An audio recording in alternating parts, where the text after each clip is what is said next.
Smoozy Q, and keep listening to 1019 and 941 News Talk STL. Hey, it's Katie, reminding you to subscribe to our show podcast so you never miss anything that happens here at News Talk STL. Get our podcasts every day on the show pages at newstalkstl.com, or just subscribe to your favorite shows on Spotify, Apple, Google, Amazon, or anywhere else you get your podcasts. This hour of Jones and Arps is brought to you by Stifel. Contact your Stifel financial advisor at stifel.com. That's STIFEL.com. Tim Jones and Chris Arps in the afternoon. The 9 most terrifying words in the English language are, I'm from the government and I'm here to help. The more you remove voting from Election Day, the more opportunity you're offering for people to commit fraud. Are you not entertained? Are you not entertained? I think the Democrats are so short-sighted in this tactic they have now to just cheat at any cost to win elections. You're a lying dog-faced pony soldier. You said you were, but now you got to be honest. I'm going to be honest with you. What are we doing wrong here? As a former leader in the House, I think you can put your finger on it. It's called leadership. We don't have it. Tim Jones and Chris Arps.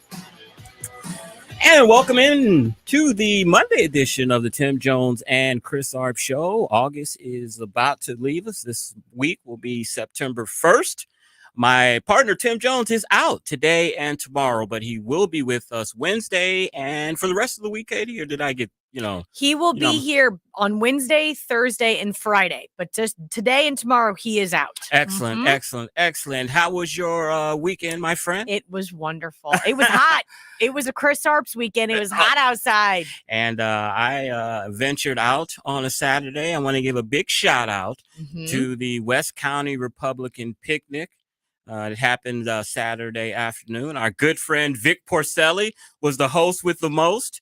This was a opportunity for candidates that were running for office to give their 2-minute stump speech.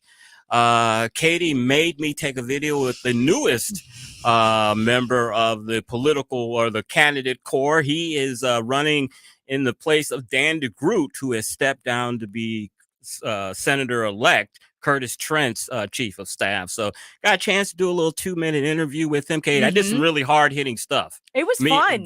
Vic and I both interviewed him.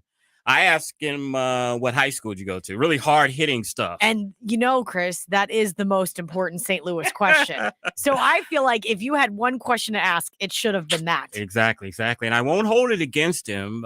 Justin, Sparks, I think I should know his name, but he is from Granite City originally. But he is a police officer for St. Louis County on the thin blue line. And so it was good to see him and all the rest of the candidates. I want to give a shout out to Renee Artman. One, she was in charge of the picnic or helped put it on, and she was reelected as the St. Louis Central Committee chairperson. So I want to congratulate Renee and Ted Engler as the deputy. And who else was elected? Someone else was elected, Katie. I'm missing it. And I want to give a shout out to Mark Harder, who was also responsible for this picnic. So big news today with Mar-a-Lago and with Trump situation.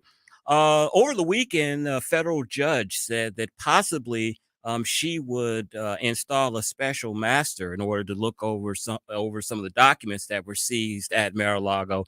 The Trump camp is claiming, and they're correct, that some of the materials that the FBI took contain attorney-client privilege. So there was talk over the weekend that this judge was going to appoint a special master. And then today, we learned that some of those documents were in fact. I think the FBI admitted that they may have taken documents that they shouldn't have. I think this is good for Trump, Katie. I think if you look at an unprecedented investigation like this, you're investigating the president of the United States. You've got to have all of your ducks, everything in order.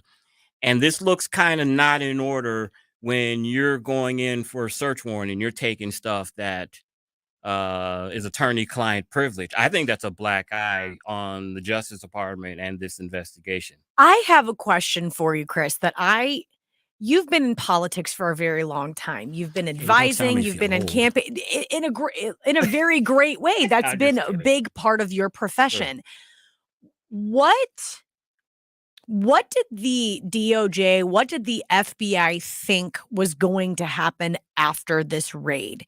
Did they understand that this was going to be a long, tumultuous battle?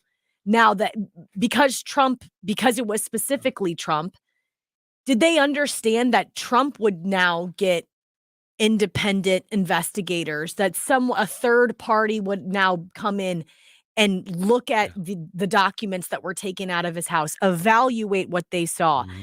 Do you believe that the DOJ, that the FBI understood that this was not going to be a cut and dry, oh, we just raided the house and now it's fine. Everything's settled.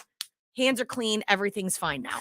I've said before, when it comes to this raid and prior to the raid, when we had the January 6th hearings, that the left, the progressives, a lot of people in the base were really putting a lot of pressure on Garrett Marlin, whatever his name is, and the White House, saying, look, especially Garrett Marlin, saying, look, you have the president on tape basically saying that people should riot. You have all of this evidence. Why aren't you indicting him? Why aren't you doing anything? And I think a lot of that pressure had something to do with this raid, because it's not, I mean, it looks so transparently political that you would do this less than 100 days before an election, someone that could possibly be your opponent. These are documents that you've been requesting for a year. If they are so sensitive, why now that you're taking these documents? And I tell you one argument that really is getting on my nerves. You hear a lot of the Democrats using this argument, saying, well, if I would have taken those documents home and they were classified, I'd be in jail, blah, blah. You know what? That is true. But there's a special situation when you're the president of the United States and you can declassify these documents anytime that you want.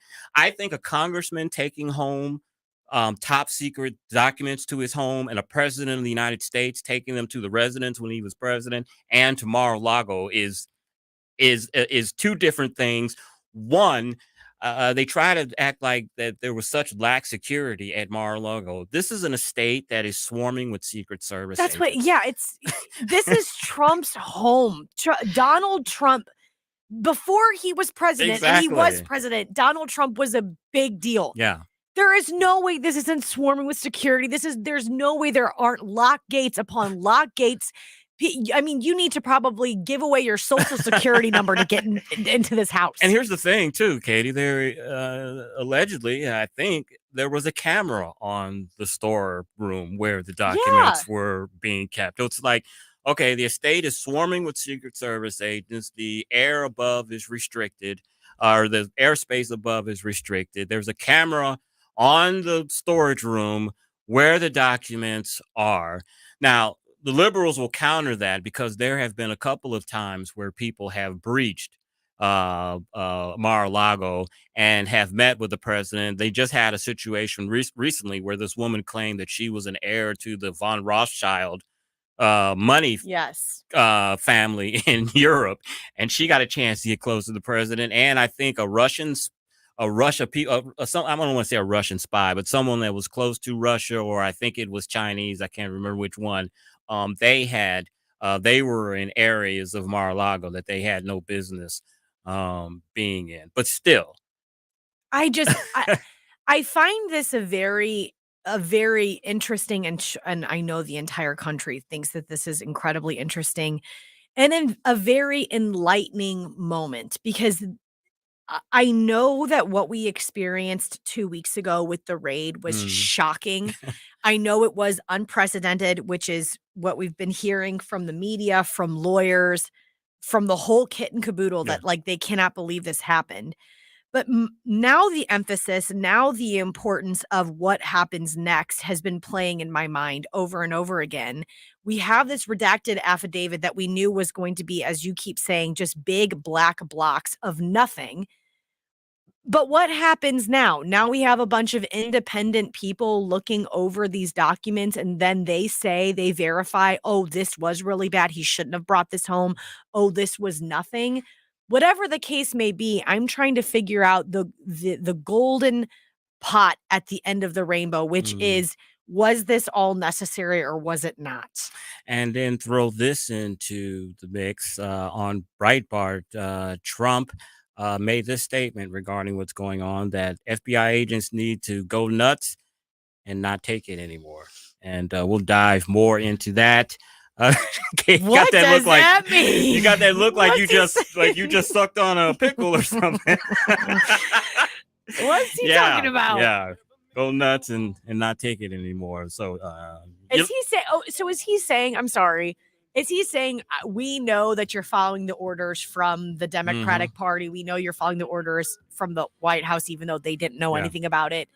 I think he's saying that the FBI leadership is corrupt, and we've seen that, how they have investigated him with the Russia collusion and all this other thing.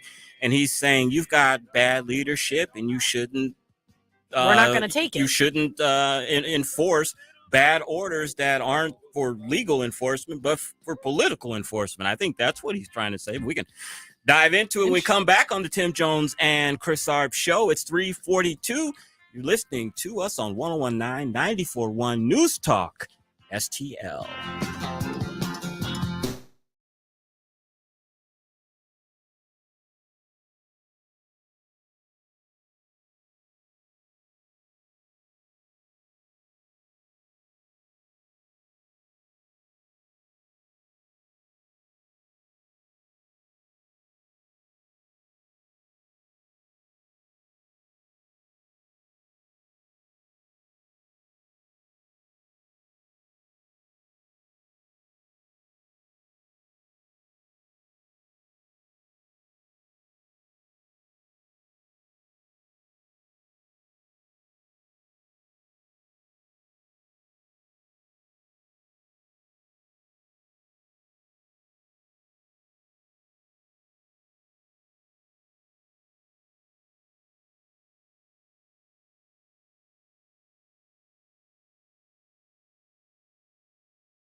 Eggers has you covered with the clarity and attention to detail your home deserves. Contact Eggers now at 636-242-6515 or through their website, callaggers.com. Hi, this is David with Household Easy, and I buy houses cash. If you own a house and you want to sell it fast at a fair price, call me at 314-293-3000. I pay cash and close in as little as 3 days. I buy houses in any condition, any price range, and any location in St. Louis. I'm a private real estate investor who buys several houses a month, and I want to buy more. I buy inherited houses, divorce houses, behind in payment houses. I even buy my tenant won't pay me the rent houses. Do you own a house that is trashed and needs thousands of dollars in repairs?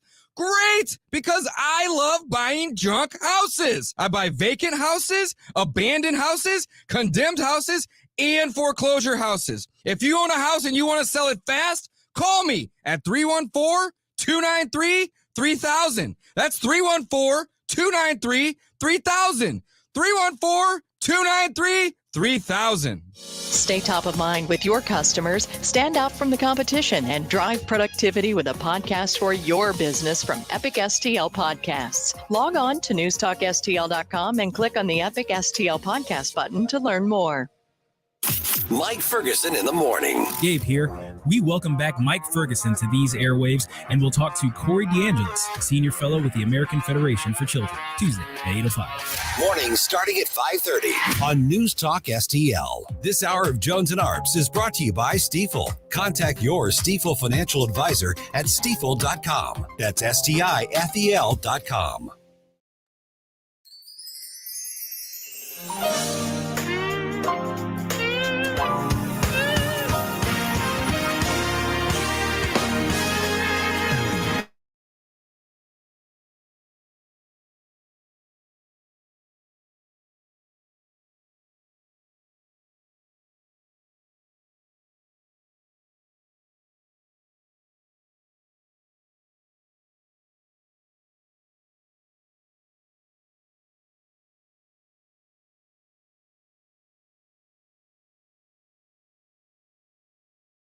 with inflation, crushed with gas prices, food prices, and all the rest. And I think a targeted approach right now really does send the wrong message. There's a lot of people out there making 30, 40 grand a year that didn't go to college, and they need help as well. And welcome back to the Tim Jones and Chris Arps show. That is Democratic Representative Tim Ryan talking about an issue that has a lot of Americans upset and feel that their freedom is being taken away from them. And we've got a special treat for you. We have a radio legend in the studio with us, Katie Cruz. Oh, you guys are too kind. And she's going to talk about a little event called Freedom Jam 2022. Before we get to that, yes, Chris, the people that listen to us know your voice, know your career. What are you doing now before we get into Freedom Jam 2022? Well, Chris and Katie, thank you so much for allowing me to be here with you. To sit in this studio again is just surreal. The old digs for sure. I am on a station 101.7 is our dial setting. It's called K-Wolf. We are a mix of rock and Americana, which is an interesting blend of music. And a lot of people are like, Americana, what's that? Americana is a hybrid of like country rock, blues, Cool. and things like that. And it's a bunch of these amazing artists who have their entire career never really had a solid terrestrial platform. Cool. And so we're breaking all these bands that have broken up years ago in many cases, you know what I mean? Like, but it's really, really cool. So I do that. I know you were introduced over at Diamond Music Hall to my afternoon co-parts and Johnny and Topher. And yeah. So that's what's going down in my world lately. Well, we've got you here in the studio. You are here to talk about an event that's going to be happening on September 10th. Correct. Which will be here before you know it. Oh, blink of an eye, right? Diamond Music Hall out in St. Peter's. Tell us a little bit about it. It is Freedom Jam USA 2022. And Chris, we started this. Actually, I just jumped on the board this year. My husband and his one of his coworkers wanted to do something with a philanthropic, tilt to veterans and first responders. So 3 years ago, Freedom Jam was born. It's basically just concerts, one-off concerts or two-off concerts that we do that we vet either first responder or veterans organizations in need of, their coffers being filled. That's everyone these days, right? So we just kind of do what we can to bring in amazing musical artists and try to fill a house, a venue, so to speak, with those who are like-minded and want to help these causes as well. Now, this year, the two vetted causes we have is one called the Veterans Community Project, which is a community that's being built just adjacent to the VA hospital right there by the Fox Theater.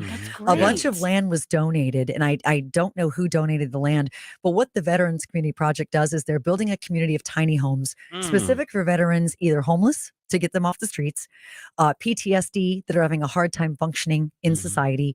And they put them in these small homes, and there is staff on site for rehabilitation, for vocational, educational services to get them reacclimated and get them healthy and better and back in society. So it's an amazing thing. So that's 50% of our proceeds go to them. Another one is Lost Coast Canine. They're actually out of Florida, and they provide service dogs for veterans in need. Whether they service specific dogs that are trained to help with opening doors and getting things from refrigerators, and veterans that have lost limbs or need that, or support comfort dogs for the PTSDs out there and things like that. So we're pretty excited. That is a wonderful thing that you guys are doing, because so often, these veterans, they are forgotten. Yeah. And a lot of the people that we see homeless, in the streets down here by St. Patrick's Center, we're veterans, people that served our country. And it's so good that during these times that are kind of economically getting kind of rough, that people still want to open up their wallets and help out the less fortunate. And I applaud Freedom Jam for doing that. Yeah, we've got 4 great acts coming in. Our headliner is a guy by the name of Brady Seals. All the country music folks out there will know Brady as the face, the voice, and the primary songwriter for a huge band in the 90s called Little Texas. Okay. And he's also done a ton of solo stuff. He's connected to practically everybody in the music business, and he's got some amazing solo work. He is a descendant of the 70s duo Seals and Crofts. Oh, really? He is a Seals of Seals and Crofts, so he's redone a lot of their hits, and he's going to bring all that musical stew to the show to finalize it. And then we've got Taylor Austin Dye out of Nashville. She's just come off tour with Winona, who's going to be with us. An amazing voice. Molly Lovett, who's from St. Peter's, O'Fallon area, lives in Nashville now. And then Mark Perkins, a local country act here. So it's going to be a good time. Now, Katie, you would think with a show like this, tickets cost you what, 100, 150? These days, right? These days, it's crazy. Piece? We wanted to keep it reasonable. They're $29, Chris, $29. Great. And we have been in the black with this organization, with this particular show for quite some time because of some great sponsorships. So any penny that anyone sells on tickets or at the venue, every penny of that now goes directly to the 2 organizations we want to help out this with financially. Now, I know the concert is probably a big fundraiser for Freedom Jam. How else do you raise money for your philanthropic endeavors? Right now it's just been the music that we've been Hmm. focusing on, right? It's a lot to do these things, and we're all just a bunch of knucklehead volunteers doing what we can. And life is so busy. So right now that's been the only thing. Now we do have a car show that's going to be attached to this one. All the proceeds from that go to these 2 charities. So car shows and things like that, we've been broadening out a little bit, but we're trying not to take on too much at once. So it says here, freedomjamusa.net. Tickets are on sale now, $29. And what is the St. Louis Hero Network? I see that on the flyer. That is a great group of people who have come to us and said, hey, we want to help you out. It's also a group of mostly civilians, some first responders who wanted to have an organization also to give back. And so what they do is they have their own sidebar efforts that they do fundraisers for, and they've come on board with us. They're helping us with put together the proverbial baskets for the raffles and live auction items and things like that. So the great men and women at the Hero Network have stepped in to help build this organization up to this concert, I should say, up to what it can be. Now, I don't want to put you on the spot because I know you said you have just become a board member. Have you met any of the recipients of some of the good work from Freedom Jam? Yes, as a matter of fact, we are going to be giving away a dog. A dog is going to be gifted at this show. Oh my gosh, so cool. To a soldier who really has an incredible story. And soldiers are by and large so incredibly humble. Yes. They don't like to tell their stories, but it's really neat that I've met some of these heroes. As a matter of fact, this is kind of cool. Have you guys ever seen the movie Black Hawk Down? Oh, yes. Okay. In the movie Black Hawk Down, there is one of the Army Rangers is in a scuffle in a room and breaks his arm. And then there's a big hangar scene where right before they're getting ready to go to the Mogadishu battle, and he jumps up, he's got his cast on, and they're like, "No, where you going, soldier? You can't go into battle." And so he starts to saw the cast off. Well, that's our buddy Dale Sizemore, who is also on the board. And he is a part of Three Rangers Whiskey. Some of the Rangers from Black Hawk Down got together and created a bourbon whiskey. And Dale and some of those Rangers from Black Hawk Down are going to be there sampling their product. That is so wild. We consider him a celebrity. It is. Now, absolutely. September 10th is the event. Is there a coincidence that it's close to September 11th? Or is it just... it was a wonderful coincidence. So close to September 11th, so we can certainly honor that day. But it just made sense for everybody, and the date was open at Diamond, so it was just a happy circumstance for sure. Totally. All right, radio professional, take us out and talk about the event and take us out. That's it. It is Freedom Jam USA, $29 ticket. We'd love to have you in the house for this great venture to fill the coffers for two amazing veterans charities. FreedomJamUSA.net, September 10th. We'd love to see you there. We remember that voice. Katie Cruz, it's been a true Katie. honor Thank you, guys. to have you in the studio and to meet you. And Freedom Jam USA, FreedomJamUSA.net. That is a great organization that does a lot of great work.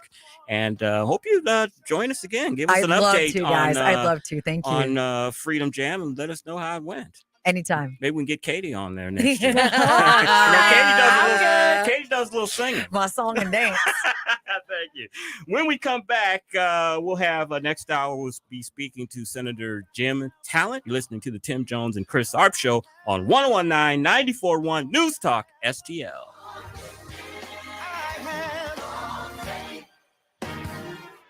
Hi, Sean Long for STL Fenceworks. For over 50 years, our time-honored commitment to quality, service, and affordability make STL Fenceworks the go-to authority for fence, deck, and leisure space projects. During these unsure times of severe inflation and supply shortages, you can depend on STL Fenceworks to meet your needs. Being the #1 fence and deck contractor in the state, we've leveraged our position to make contract buy-ins hedging against price increases. Also, our buying power has allowed us to stockpile fence and deck material. There are no shortages at STL Fenceworks. In fact, we have more fence and deck material on hand now than we have had at any time in our 50-year history. Lastly, our commitment to a quality and customer-first approach has never wavered. Your project will be completed by experienced craftsmen in a timely manner, and our lifetime warranty reinforces that commitment. STL Fenceworks warranty surpasses anything offered in the industry. Visit stlfenceworks.com and allow us to bring your backyard dreams to life. As always, at STL Fenceworks, your satisfaction is our passion. I'm Dr. TJ, owner of the Institute of Natural Health, co-owner of Optimal Nutraceuticals, and the host of Wellness 101. Wellness 101 is designed to cut through the nonsense and provide you common sense, science-based information regarding health and wellness. On the show, we discuss topics like thyroid health, gut health, hormone optimization, and many others. Our show airs Saturdays at 10 a.m. and 2 p.m. and Sundays at 11 a.m. and 3 p.m. right here on News Talk STL. For more information, visit us at inhstl.com. That's inhstl.com. News, analysis, opinion. What justifies raid on the president? Nobody is above the law. Hunter, where's Hunter? What happened to her? This is News Talk STL. Desperate to cover up Hunter Biden's and Joe Biden's potential corruption. I know doing this reeks of politics. This is a dangerous precedent to set. Line in the sand of tyranny versus freedom. News Talk STL at 1019 94.1 and newstalkstl.com. Welcome home. This is what following the crowd sounds like. All subscribing to the same ideas and opinions they are told to. I'm a Democrat. I'm a proud, tree-hugging, kumbaya-singing socialist. But this is someone who thinks for themselves. And I have to go do my own research because I don't get the other side of the story. So if you like being a step ahead of the crowd, why are we not calling these idiots out? Then you're in the right place. This is News Talk STL. The Vic Porcelli Show. Good morning, Karen Cataline. How are you? Good morning, Vic Porcelli. One more thing about the raid, and then we'll move on. They said that Biden did not know about the raid. Wait a minute, you two. Stop it, both of you. He didn't know about the raid. That doesn't mean they didn't tell him about the raid. He just forgot. He forgot. There you go. Vic Porcelli, weekday mornings at 9 on News Talk STL. KLGY HD3 Clayton, K270BW Belfast, KNBS Bowling Green. This is News Talk STL at 1019 94.1 and always streaming at newstalkstl.com. News this hour from townhall.com. I'm Keith Peters reporting. NASA scrubs the launch of its new moon rocket this morning because of fuel leaks, with the next possible date for liftoff being Friday. The leak of highly explosive hydrogen was in the same place from the spring. Then a second apparent leak turned up in a valve that had caused trouble in June, but NASA thought it had fixed. We don't launch until it's right. NASA Administrator Bill Nelson. This is a very complicated machine, a very complicated system, and all those things have to work. And you don't want to light the candle until it's ready to go. The rocket with test dummies was set to lift off on a mission to put a crew capsule into orbit around the moon that would eventually carry astronauts. I'm Julie Walker. Georgia's Republican governor will not have to testify in a probe of the 2020 presidential election until after the November midterm elections.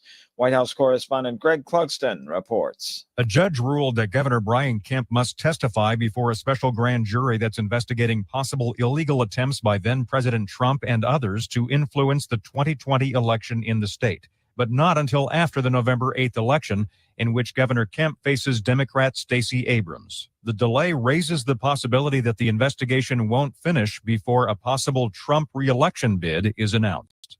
Greg Clugston, Washington. A UN nuclear watchdog team has set off on an urgent mission to safeguard the endangered Russian-occupied Zaporizhzhia atomic power plant, which has been at the heart of fighting in Ukraine. Officials hope this long-awaited trip will help avoid a nuclear catastrophe. On Wall Street, the Dow down by 184 points. The Nasdaq dropped 124, with the S&P 500 lower by 27. Oil up $3.95 to $97.01 a barrel. More on these stories at townhall.com. Hello? Hey, stranger. Oh, hi. Thank goodness it's you. I was afraid to answer the phone. Why? What's up? The credit card companies are after me. They want me to make payments and the calls never stop. Ouch. Been there before, but I got help from Trinity Debt Management. Trinity? Yeah, I called and right away Trinity contacted my creditors and got my interest rates cut in half. They ended all the late fees and over-limit charges, and they stopped those annoying phone calls. Bet that was a relief. Yep. Then they put me on a plan that consolidated my bills into one easy monthly payment. That way, I paid off my debt fast while saving thousands. Nice. Trinity even showed me how to plan and meet a monthly budget. So now I'm debt-free for keeps. Wow. Do you still have their number? Sure. Here, write this down and call 1-800-990-6976. Can you repeat that? 1-800-990-6976. That's 1-800-990.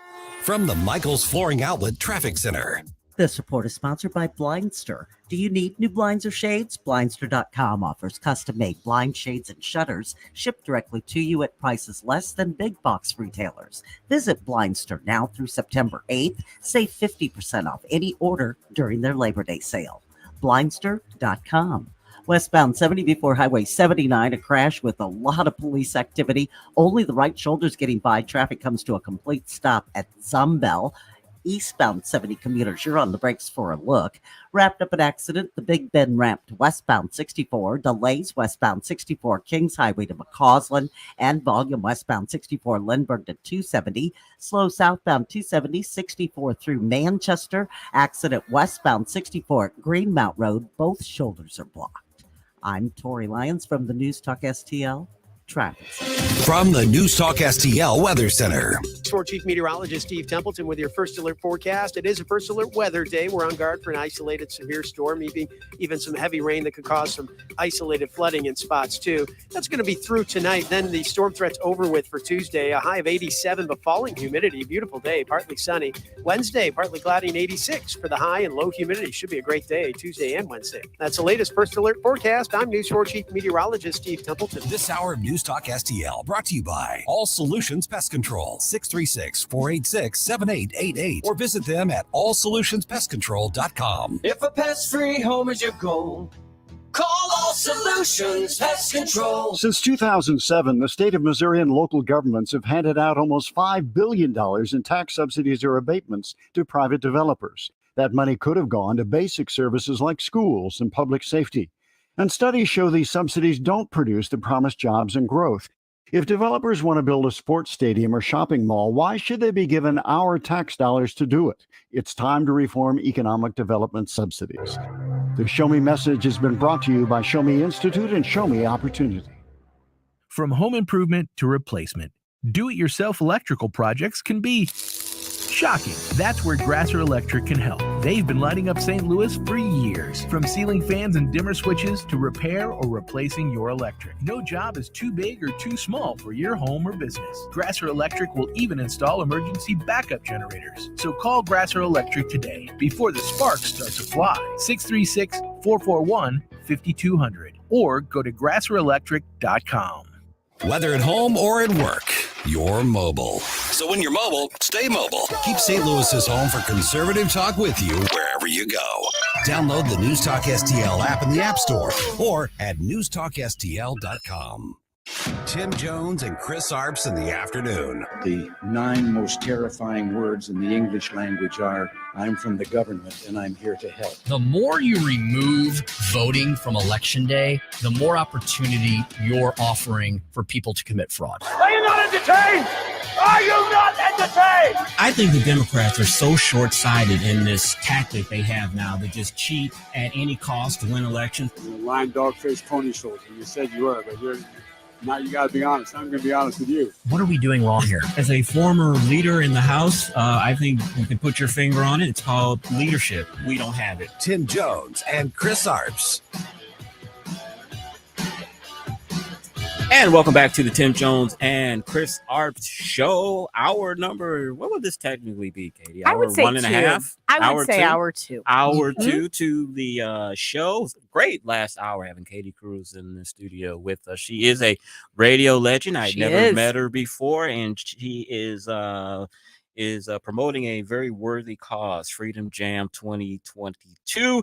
At 4:22, we're going to have my old boss, Jim Talent, former U.S. Senator and chairman of the Reagan Institute's National Leadership Council, with us for his weekly visit with us.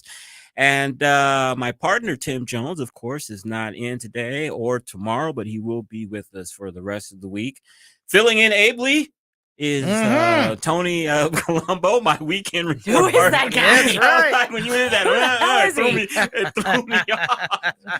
I'm here now, and then Paul Kurtman will be here in a little bit and with you for the rest of the afternoon, and then Paul will be back tomorrow. And, I like to say it anyway. He's not in front of a mic, but Zach Factor, yes, our newest member of the crew, is with us. Right. And if you're watching on the cameras and you're wondering, like, who are all these people? Zach Factor's in the room, and I'm here, and Chris and Katie. And a little inside baseball is a weekend report reboot. It is. In a sense. Mm-hmm. It is. Weekend reports in the house. Hey, I want to get your guys' idea on, or get your opinion on something regarding the student loan forgiveness program. I got plenty to say. I got plenty of opinions. Well, I want to get your opinion on this. The Democrats, I have to give it to them, even though I have a very good response. And I'm going to ask Paul Kurtman this as well, because he has a theological background. But the Democrats have been very clever in their response to student loan forgiveness. They say, Tony, Zach, and Katie, that if Jesus forgave you your debts and your sins, then why are you having a heart attack over $10,000 being forgiven for your brother's student loans, who's trying to better himself and be a productive member of society? Because it's not forgiveness. That's the answer, because it's not forgiveness, because somebody is paying for it. Yeah. Somebody is getting unfairly stuck with the bill. Have you heard this? I've heard. I mean, I've heard they have definitely been they have been making it all about that, all about it's good, it's right for the people. I mean, it's their whole message, right? It's their whole socialist message that that rich people don't need it. Yeah. America, the country and the rich people and everybody has enough money. This is something that will help people out. Even though people that go to freaking Harvard get these. Yeah. People that are paying tens of thousands of dollars a year, who obviously can afford to go to those types of schools, are getting these. So it's not all about just quote unquote poor people or people that are struggling that get this.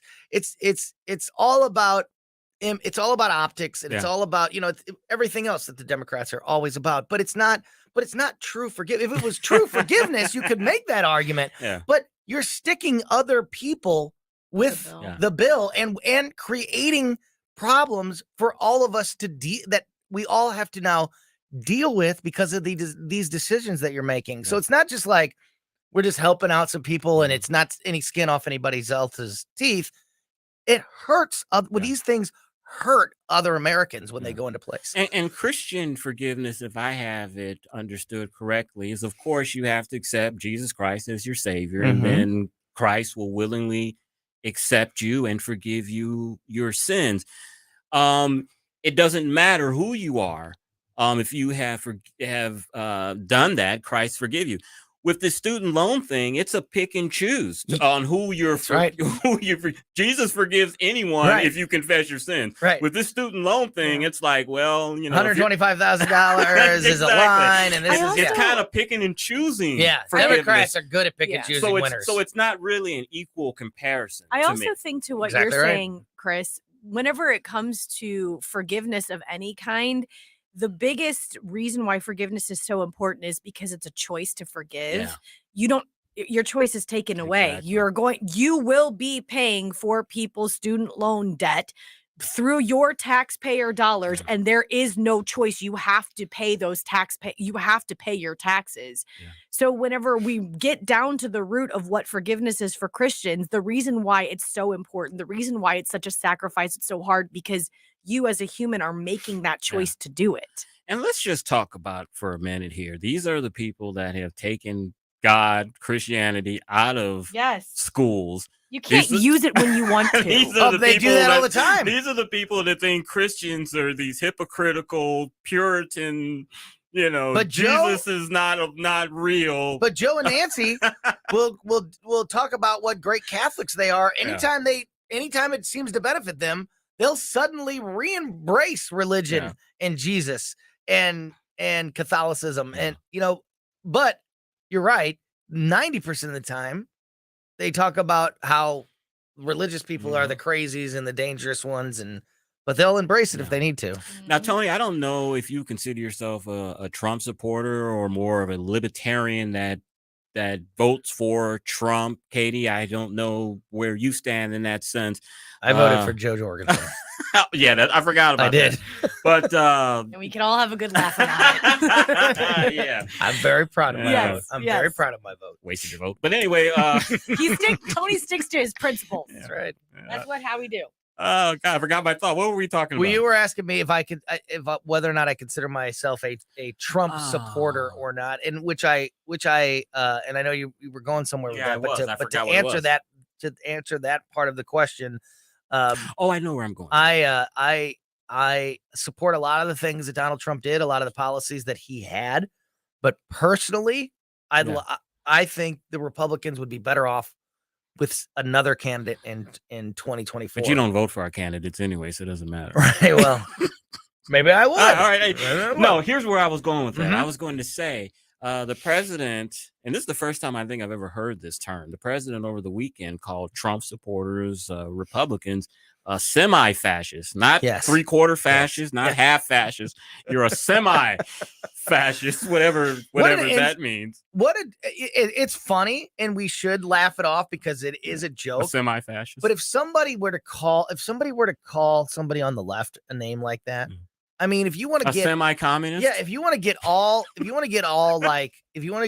literal about that statement, it's disgusting, and it's insulting. But they get away with that. The party of equality and the party that says you can't label people or call people names, and it's all about love and forgiveness, about giving away back student debt and forgiving everybody for their lifestyles, and all, which I am totally on board with. But right up until your choices or your lifestyle doesn't agree with them, right up until you're pro-life, or you're a Christian, or you're pro law enforcement, or you're pro military, or you're a Christian, then all of a sudden all of that love and inclusiveness goes away, and it's replaced by a bunch of hateful rhetoric, like labels and calling people semi-fascist. I mean, Chris, they're honest. I mean, they're saying that directly to you. There's nobody more in the pocket Republican. I mean, you. Well, thanks, Tony. Just call me in the tank. Well, no, I'm just saying, like you're a very strong conservative Republican. Yes. I'm a supporter. According to Donald Trump. Do you feel like you're a semi-fascist? I don't feel what like the I'm hell a is semi-fascist. I guess you're just not all the way there. You're like almost kind of reaching, partially there. Almost there. You need to get like a Nazi tattoo or something, and that makes you a full-fledged. Okay, gotcha. Yeah, if you don't have any tattoos or anything or you don't belong to any right-wing clubs, then you're just a Trump supporter. Right. And that makes you a semi-fascist. Yeah. I think that's where the president was going with that. What was your initial reaction? I mean, besides just laughing off the ridiculousness. Well, the first thing that I thought about, Tony, is because the president sometimes goes off script and doesn't read what's on the teleprompter. And my first thought was, is he ad-libbing, saying semi-fascist? I can't believe that they would allow that on the teleprompter. That's what the speechwriter wrote. But apparently, I learned later that it was in the speech that this was the White House trying to be tougher on Republicans to make their base think that they're tough. I think it totally derails the argument that you made during the inauguration, during the campaign, that you were going to bring people together when you're calling 50% of the country semi-fascist. Of course, he didn't go all the way. They said semi-fascist. So I don't believe that any of that, and like you said, we know for sure that was not the president just ad-libbing, that this was in the speech. And words in terms like ultra MAGA are very calculated. Like they do research projects on what words should we use, focus groups on what words we should use, what labels we should use to get our message across and to degrade the other side as much as we possibly can. So I'm sure semi-fascist was. You think semi-fascist helps Joe Biden, the Democrats, with the moderates, that they are losing terribly? Does that appeal to them? No. So does student loan forgiveness or defund the police or open up the borders or allow for full-term abortion, does any of that appeal to moderates? It seems like they are super serving the progressive, extreme left-wing base of the party. Not only are they dividing the party and leaving some traditional Democrats behind and turning their back on them, but they're certainly turning their back on moderates, that people that sometimes do vote Democrat. They seem to be only playing exclusively to the extreme progressive left wing of the party. I mean, that's how I see it. I want to take a quick pivot here before we go to break and talk about an issue that Katie and I were talking about before we came on the air. I don't know if you saw the story in the paper, Tony, but 3 weed dispensaries this morning were hit and robbed. There's been a rash of these weed dispensary robberies the last few months. And the question Katie and I are asking, and probably a lot of listeners out there are asking, is how can you own a marijuana dispensary where you have pounds and pounds and pounds of marijuana in a store and not have like bank level?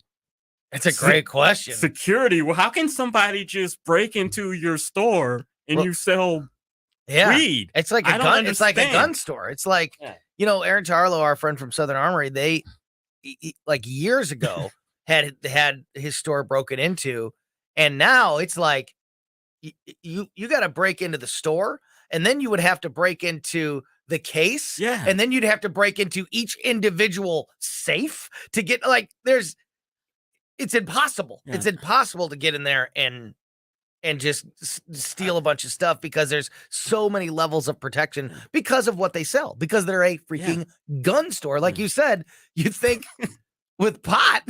You would think that the only way that you're going to get into this store, either you're going to Mexican cartel tunnel your way under and get in that way, or you're going to like drill a hole in the roof and somehow get in that way. But I don't understand. But isn't how it sad these that again? places, Isn't it sad that we again we live in a world now where we're questioning the business owner on why they aren't better protected against the crime, rather than saying we should do. Can we do something about the crime? I mean, and I agree with that, but I mean, no, it should be both. It should. Oh yeah, no, I agree. But you're a weed dispenser. I agree. You're a legal drug dealer. I totally agree. I actually, mean, but when is the last time? When's the last time you've heard of someone broke into Walgreens pharmacy and stole a bunch of Vicodin? Yeah, because you can't, because it's so it's locked up. Okay, it's not happening. Okay, what am I missing? What am I missing? I don't know. I get I don't know. I think a lot of them are new. Like this is all brand new stuff. I don't know. Maybe I don't know what the profit margins on that are. Maybe they probably very high. Well, that's what I was going to say. I think a lot of people are going to be breaking into these weed dispensaries because they'll probably end up selling the weed, and they know that they could get a very good profit of selling no doubt about weed. That. No doubt about that. A good weed to whoever they want to. But I mean, and here's the crazy thing. So I'm listening to this story on TV, I think it was, or radio, one of them. And the person said, and the police still haven't determined what they were there for and what they were and what they took. They haven't. The police are still trying to determine what the goal was of breaking into the weed store. I think I could tell you. Some real. I can decipher that. I can got tell some you. real Columbo. Inspector Columbo. Exactly. No, I think we could figure that out if we think about it for a second. Yeah, I wonder. Hey, when we come back, we'll have Senator Jim Talent join us for his weekly visit. Talk.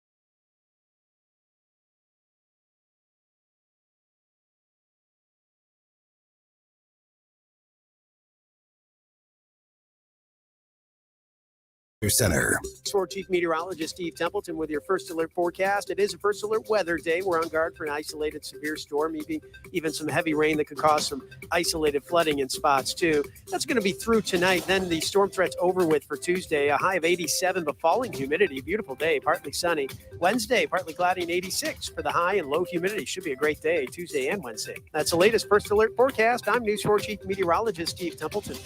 From the Michaels Flooring Outlet Traffic Center. This report is sponsored by Blindster. Do you need new blinds or shades? Blindster.com offers custom-made blind shades and shutters shipped directly to you at prices less than big box retailers.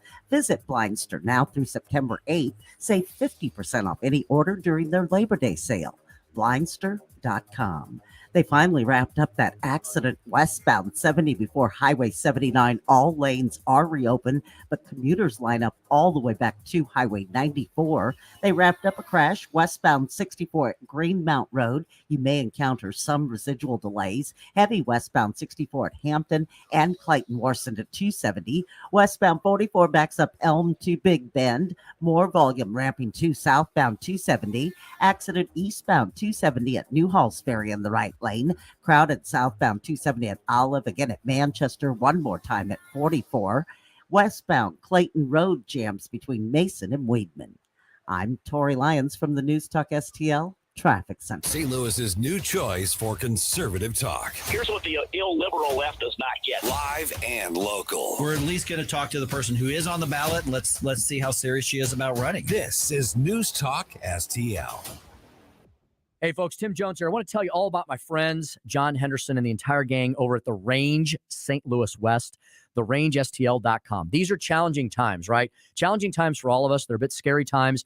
You need to be the best first responder for your family and your loved ones. Where can you do that? Where can you make sure that practice makes perfect? Well, at The Range St. Louis West. They have got so many training programs. I can't even list them all here today. Trust me, they're all at therangestl.com. training situations for whatever you may be at this time in your life. Young, old, men, women, young people, older people, never touched a firearm, complete and utter professional. Everything is at the range. It is the best training value for new and experienced shooters. They have the best membership plans for all shooters, and it's great training at a great value with great people at a fantastic facility. 20 lanes, 3 climate-controlled bays downstairs at the range, upstairs, huge inventory floor, classrooms, all uniquely positioned right in the heart of the county of St. Louis, right across from the Baldwin Police Department on Manchester Road. You should check them out today, therangestl.com, therangestl.com. The good and bad with home improvement projects. The good, you save a buck or two.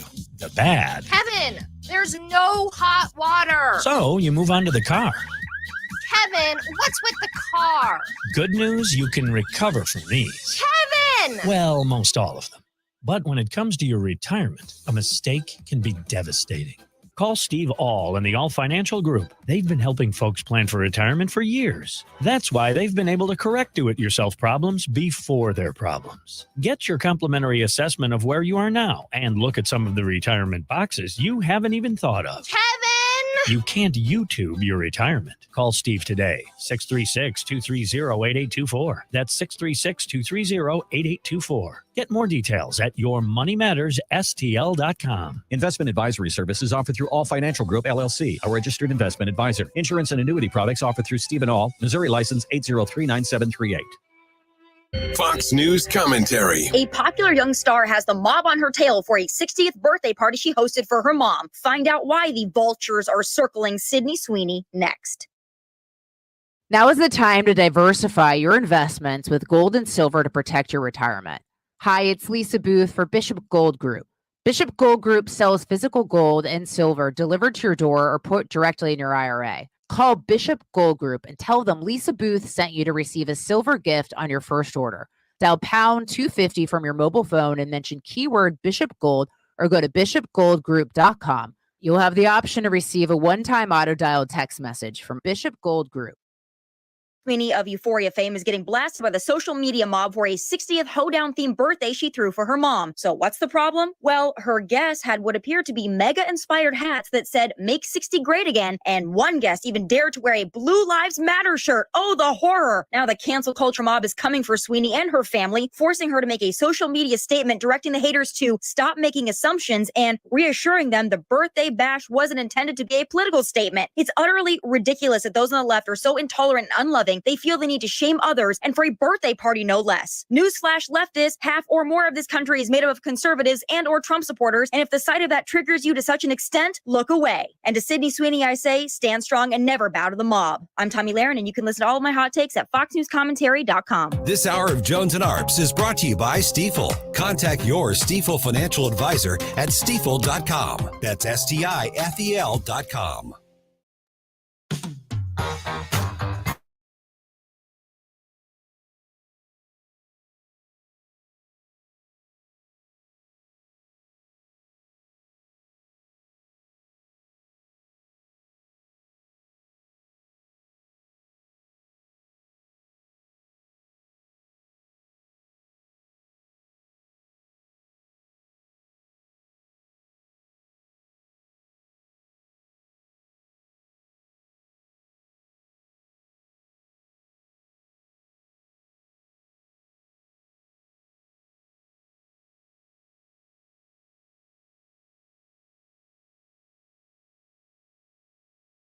Jim, you got the tux all pressed and ready to go up there on the Upper East Side.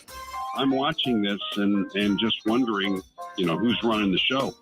The political logic behind it escapes me, and I've stopped looking for three-dimensional chess. I just think they don't know what they're doing.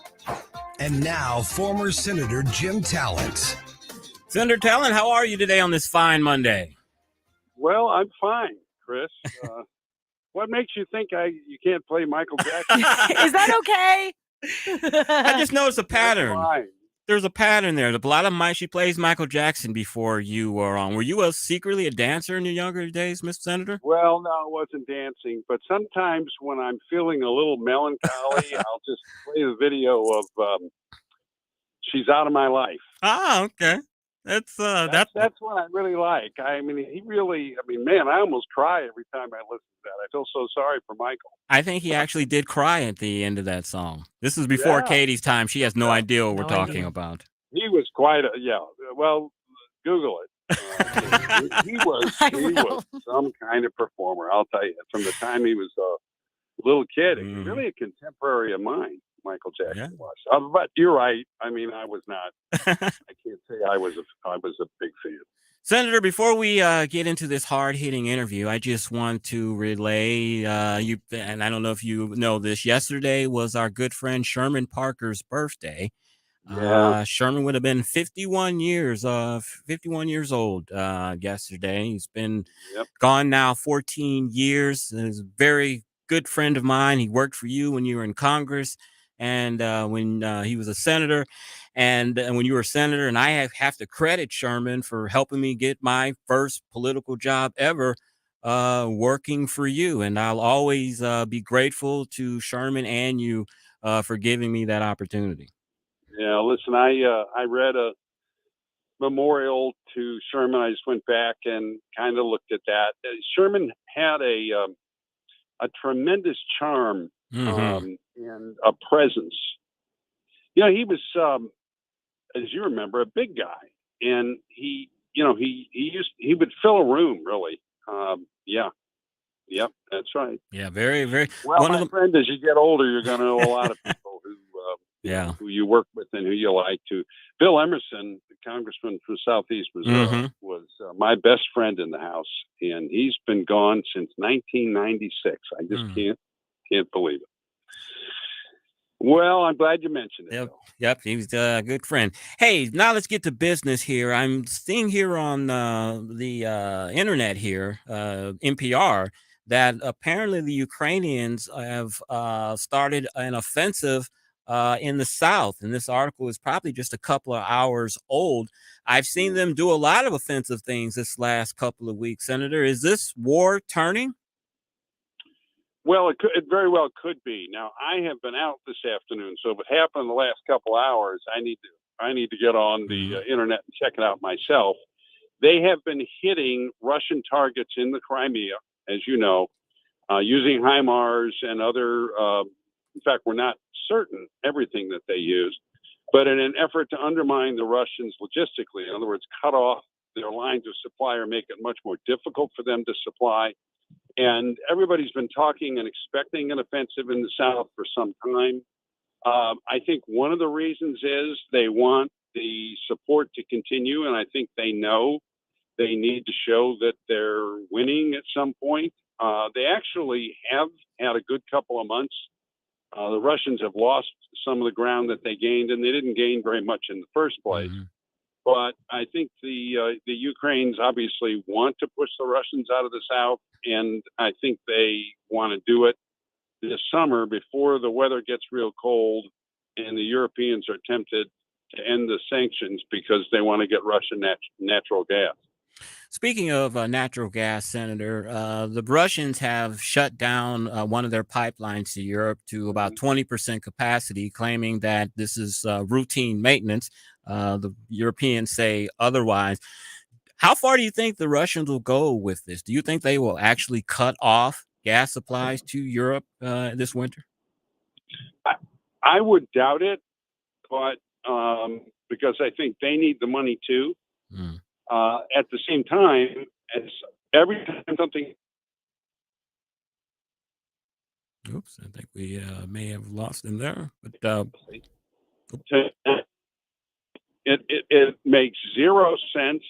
It makes zero sense even in terms of the environment, because when you really need the energy, you know, the price is doubled or tripled or quadrupled, or you're having rolling blackouts, then you go out and buy whatever's available, which is usually coal, right? And that's what the Germans have done. And natural gas, a lot cleaner than that. So I hope not, but the Europeans have put themselves in this position, and it's going to take them several years to dig themselves out of the hole. Senator, you are a former senator, and you were also with the Reagan Institute, but you were also an attorney. Give us your views on the Mar-a-Lago raid and the revelation that came out today that some of the materials that were taken may have been attorney-client privileged. Yeah, well, I'm still waiting to see what this supposedly classified information is. Now, it's a little hard for me to believe that. I mean, there was the Times and others reported that maybe it's nuclear secrets. I can't imagine why Donald Trump would take something that we all think of when we think of nuclear secrets. Okay. I don't like this this practice that DOJ has now developed in the Bureau of doing something like this, then saying they can't comment on it because there's an ongoing investigation, and then leaking all kinds of rumors to the press so that, in effect, they're commenting on it, but they're commenting on it in a way that they can't be held accountable for. So I want to wait to see what the urgency of this thing was. I'll say this. If this turns out just to be the Presidential Records Act, okay, he took some mementos he shouldn't have, then it's just an absolute gross abuse. And even if it isn't, I don't know how Hillary Clinton, but we'll see. Senator, the Democrats on the Sunday shows this weekend were making the comparison that if a congressman or senator took classified documents and took them home and wouldn't return them or whatever, they would be in the jail, and that the former president of the United States is getting special treatment. I think that's a false equivalent. Am I correct? Well, yeah, in the sense that this has never been handled this way as regards former presidents. It could have been, but they've always negotiated and come to some kind of an agreement. And again, we have to wait to see what the classified documents are. I mean, there's a lot of documents that are classified that really shouldn't. If there's something the president has that actually could threaten the nation's security, and if you can distinguish, then you got to distinguish the Hillary Clinton case as well as other cases, because they've gone slow with other people before. Well, okay. So I'm waiting to see, but what I'm expecting to see is this drag on and on and on with just more and more leaks. Okay. And I don't trust anything that I read that's leaked from the Justice Department. Speaking with Jim Talent, former U.S. Senator and chairman of the Reagan Institute's National Leadership Council. Senator Lindsey Graham made a statement yesterday on one of the Sunday shows that if former President Trump is indicted, that there will be rioting in the streets. Is that just hyperbole for the Sunday news shows, or do you think that could come to pass? It's Lindsey. I mean, well, it's going to heighten the tension in the country. Okay. I certainly hope that it doesn't result in this. I think, President Trump's had an awful lot of rallies. There have been an awful lot of demonstrations and political organization on his behalf. And the people have been remarkably peaceful, January 6th being the exception, of course. But no, I can't say I'd expect that, but I do think there'll be heightened tension, which is one of the reasons, if you're going to do this, you're the Department of Justice, you better have an excellent reason for doing it that people will understand. And so far, I haven't seen it, but we'll see what they come up with. Senator, do you have any student loans left over? No, my wife had some. We paid them all off. I don't know. Maybe I should have borrowed more. Who knows? But everything everybody said about this is true, and I mean, in criticism of it. And they're not even targeting the people. It's not even going to help the people who have the biggest problem, because if you're carrying, let's say, $150,000 in student loan debt, you get $10,000 of it forgiven, and you're not paying it off now, right? In other words, you're overwhelmed by it. Well, the interest on the debt is going to build you right back up to where you are within a short period of time, right? Yeah. So there's just so many things about this that don't make any sense, which is why it's not particularly popular in the country, right? Yeah. Senator, what's your latest National Review article we can send the folks to? Well, it's been a while, and every time I come on with you guys, usually it's him. You make me feel guilty for not writing more, but it's not like they pay me when I write. So you don't get paid by the clicks? No, I don't. I had something in the Daily Mail I wrote with Andy Puzner about inflation a couple of weeks ago. I think you guys may have talked about it, and they sent me a check. So I'm going to talk to the people at National Review. Daily Mail can pay. Maybe they should, but no. No, I go a long way back with National Review because I was a big fan of Buckley's. I read all his books and actually got a letter from him one time, which I've had framed. Oh, wow. So a lot of people are laughing at that. So, Senator, how can we get, speaking of Andy Putzer, he was slated to be the labor secretary until some things came up, but he's a brilliant man. I've had a chance to not interview him, but meet him. He was an advisor on Bill Corrigan's St. Louis County executive campaign. How can we get him back into public service, or is he through with and doesn't want to be in the grinder anymore?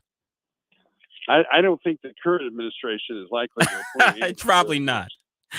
He's one of the foremost and most intelligent and unapologetic defenders of the free market system, both in theory and in practice, in the whole country today, which is not going to put him in good with the current domestic policy council. But I don't think Andy's would be finished if there was a president who shared his views and wanted him to serve. So I hope not. I agree with you. And people that don't know, Andy Putzer was the CEO of Hardee's and what's the Carl Jr.'s, which we don't have here. He was.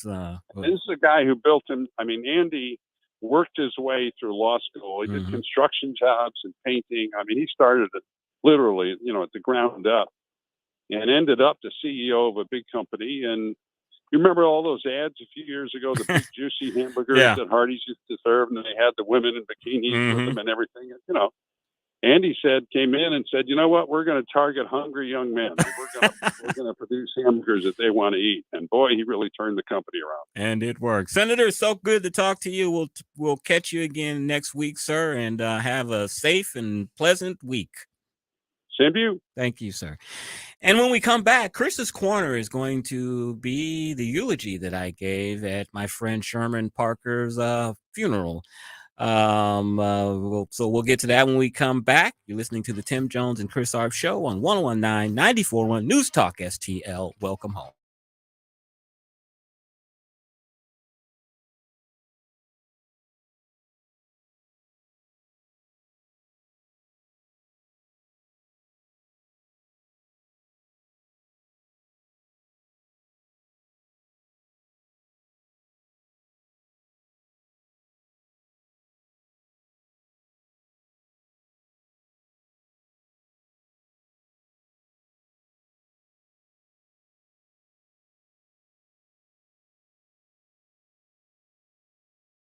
The Michaels Flooring Outlet Traffic Center. This report is sponsored by Blindster. Do you need new blinds or shades? Blindster.com offers custom-made blind shades and shutters shipped directly to you at prices less than big box retailers.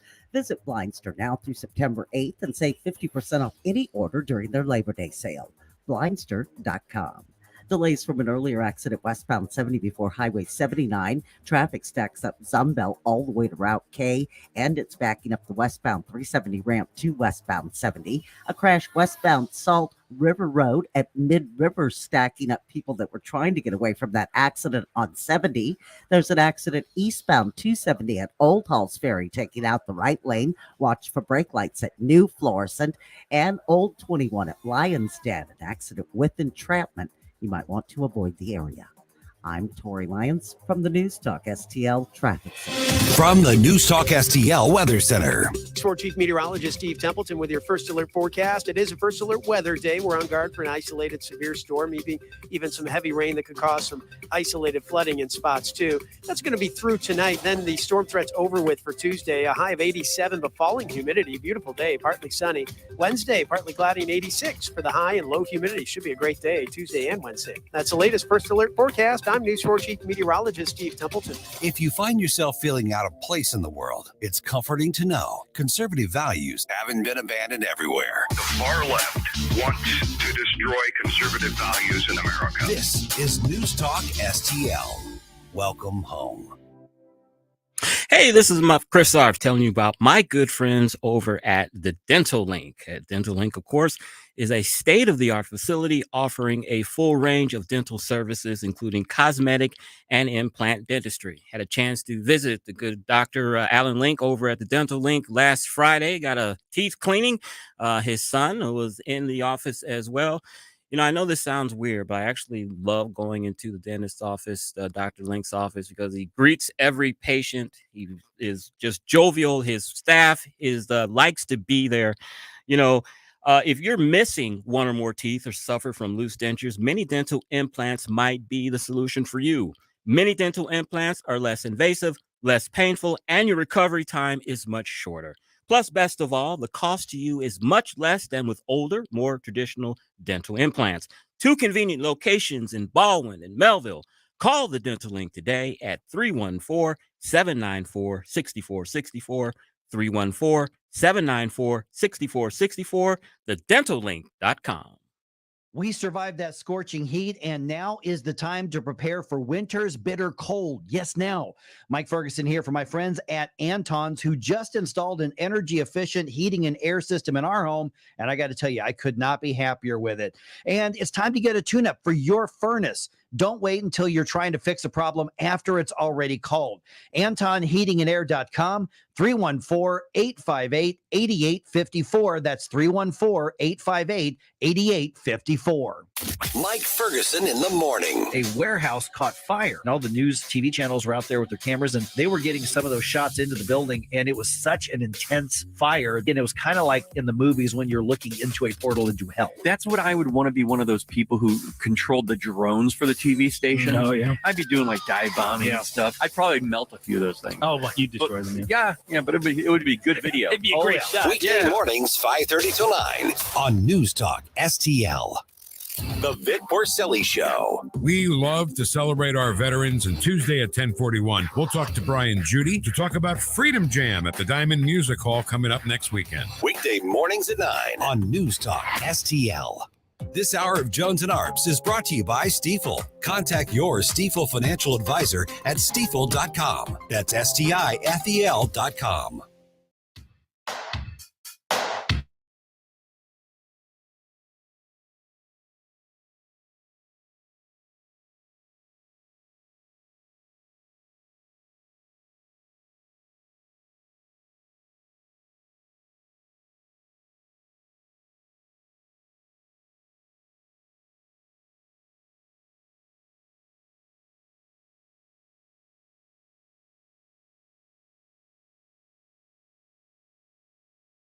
Anyway,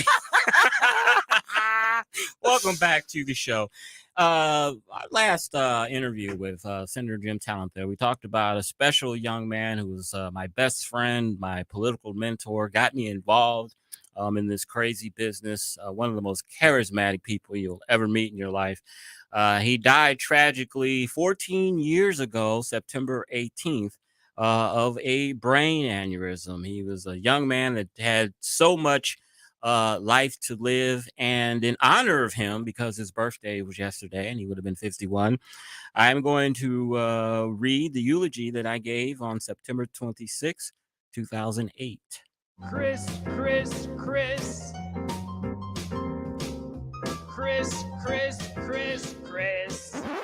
The whole thing is a joke. Good God, we got to do something here, people. It's not personal. It's strictly business. My favorite black leader of all time is Frederick Douglass, who asked after emancipation, well, we just freed the blacks, now what are we going to do with them? And his answer was, leave us alone. And if you don't know, now you know. And now, Chris's Corner. Anyone that knew Sherman for any length of time knew that he idolized the Kennedy family, especially John Fitzgerald Kennedy. His wife, Jelena, told me that when Sherman was in his college years, he would watch a JFK videotape he had over and over and over again. She said he would sometimes fall asleep late at night in front of the television with the video still running. I bought Sherman for his birthday a couple of years ago, a beautiful, full-colored, glossy book with pictures of President Kennedy during his life and presidency. I was so excited because I just knew this was something he didn't have in his Kennedy collection. When I presented it to him, he thanked me and apologetically told me he'd already had it. Never wanting to disappoint a friend, he took it anyway, as if he was acquiring the book for the very first time. When Sherman was in the state legislature, every nameplate he had would have his full name on it, Representative Sherman Thompson Parker. I once asked him jokingly, "Why do you use your full name? Is it a vanity thing?" He simply said, "No, I just like that name." I suspect now that Sherman using his full name in his political life may have had a little to do with his admiration for our 35th president. So I think it's fitting that I begin his eulogy by quoting from his favorite president, John Fitzgerald Kennedy. President Kennedy wrote, "The courage of life is often a less dramatic spectacle than the courage of the final moment, but it is no less a magnificent mixture of triumph and tragedy."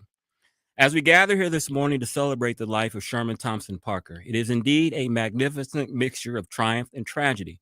Sherman's life and his impressive achievements are a shining example to all of us of triumph over obstacles, and his unexpected passing, while in the prime of his life, with so much more to accomplish, is indeed a tragedy.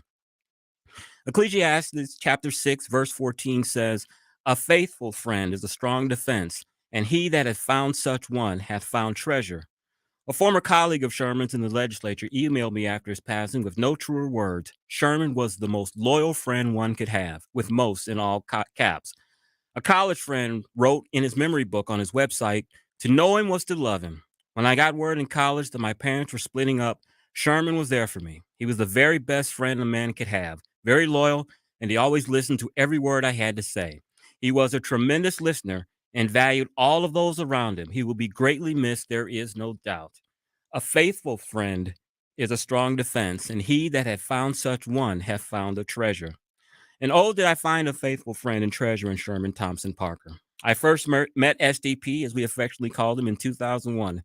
A year before, I had decided that I was going to pursue my lifelong dream and become involved in politics. There was one name and question that I constantly heard: "Have you met Sherman Parker yet?"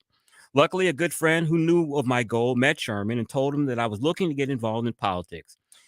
He gave my friend his cell number and told him to have me call him. I did. About 6 months later, I thought, "Hey, this is Sherman Parker. What do I have to offer him? He'll just blow me off." But he didn't. He later invited me to join him and a couple of his friends at the swearing in of a new federal judge, I can't remember his name, at the Eagleton Courthouse, and later that night to a fundraiser for the Lieutenant Governor of Colorado, who just so happened was an African-American Republican. Sherman asked me that night if I wanted to help out on his upcoming campaign for state representative in St. Charles County. And as they say, the rest was history. It was the start of a friendship and mentorship, a brotherhood rally that I will cherish for the rest of my life. In my association with him, I met national politicians and several celebrities. I got the opportunity to stand behind President Bush while he was speaking at a rally for the future Senator Jim Talent, who later became my boss. All these things occurred because of my friend, Sherman Thompson Parker. A faithful friend is a strong defense, and he that hath found such one hath found a treasure. If you were Sherman Parker's friend, there was nothing he wouldn't do for you. Here's a little known fact about Sherman. Did you know he was an ordained minister? A few years ago, when friends of his from college were getting married in Chicago, they asked him if he would officiate at their wedding. Of course, he agrees, goes online, and orders an official-looking ordained minister certificate to legally officiate their wedding. He got a real kick out of telling people he was an ordained minister. There was nothing SDP wouldn't do for his friends. There was nothing his friends wouldn't do for him, even if it could be a little dangerous. SDP asked me and another friend of his if we could help him put up signs one night during his race for Congress. I really didn't want to, but how can you say no to Sherman Parker? I'm going to skip a little bit here. There ended up being lightning, but I ended up being okay. You know, as many of you know, elections can be a deeply humbling experience, especially when you put all your time, sweat, blood, and energy into a campaign and the voters don't reward you for your efforts. Politicians often take it as a personal rejection. A friend told us recently that Sherman was very disappointed that he lost his election, but he was more troubled because he felt he had let Becky and me down. Sherman was our only client at the time, and instead of brooding and contemplating his loss, as he had every right to do, he was more worried about, quote, taking care of us. His good friend, Verna Harris the Boy, wrote on his memory book, "Sherman packed up his boys and came to Columbia and knocked on doors and worked hard on my campaign, encouraging me every step of the way. I didn't win the political race, but came out the winner anyway. I had Sherman Parker as a friend." And that was in 2002 while Sherman was running for his own seat in St. Charles County. Sherman was dedicated to public service and truly felt it was a noble calling. He never took it for granted that a lot of people helped him get to the legislature and that ultimately the voters of the 12th district were trusting him to represent them in Jefferson City. He was a one-of-a-kind individual who voted his conscience in the legislature and bucked his party when he disagreed with them. He never worried about the consequences because Sherman Parker never worried about what other people thought of him. He played soccer in high school and college instead of football or basketball, and he was a Republican instead of a Democrat. He was truly one of a kind. A few years ago, at the end of the legislative session, Sherman gave Becky, me, and Adam Schwadron a tour of the Capitol late at night. He even took us on the House floor, which is not allowed for non-members. We'd all been drinking, we were a little tipsy, and we were having a good time. But I overheard Becky ask him as we entered the chamber, "Do you still get goosebumps when you step out onto the floor?" He looked at her and whispered, "Yeah." Sherman's death last week was a stark reminder to us that none of us are promised tomorrow, and that we're all just really living on borrowed time. There's a very fine line, which is the balance between life and eternity. And at any moment, that balance can shift and your life is over. Your best laid plans, aspirations, and goals go unfulfilled forever. Sherman called me at 7 o'clock in the morning on the day of his passing. It wasn't unusual for me to talk to him that early, but on this particular morning, I was tired, rolled over in bed, and said to myself, I'll call him later this morning when I fully wake up. I never did, and a few hours later, I got the call that my friend was gravely ill. I will have that regret for the rest of my life that I didn't get that one last conversation with him. He'd tell me about his legacy. He didn't want his tombstone to just say 1971 to 2000 something. Sherman would say that he wanted people to know that he was here on this earth and that he tried to make a difference in people's lives. He wanted his daughters, Alexandra and Jasmine, to also know that he loved them dearly and that he was proud of them. The Bible says good men must die, but death cannot kill their names. Death will not kill your name, my friend, because you were loved, respected, and admired by many. And your greatest legacy, Alexandra, is where your spirit will always live. To Jelena, Jasmine, and to Sherman's family, Sherman wasn't perfect, as none of us are, but he was indeed a good man who will be greatly missed. Find comfort in God's grace and all the memories you have of him, and in the fact that he loved you all. Goodbye, my friend, and rest in eternal peace. I love you. That was beautiful, Chris. That was absolutely beautiful. I'm so happy that you were able to speak those words. I haven't spoken those words in 14 I'm so happy years. that you were able to share that with us. Thank you. Thank you so much. I will go and get a tissues and take off my panties and no, what you silly. That was You're listening beautiful. to the Tim Jones and Chris Arps show on 1019 94.1 News Talk STL.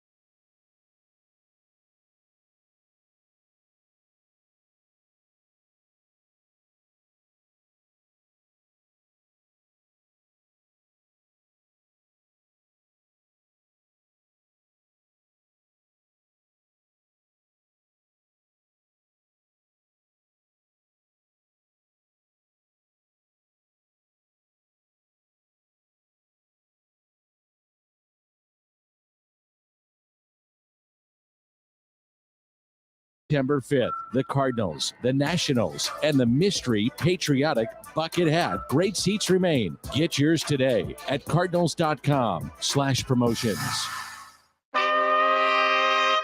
Yo, it's your favorite artist, Seals.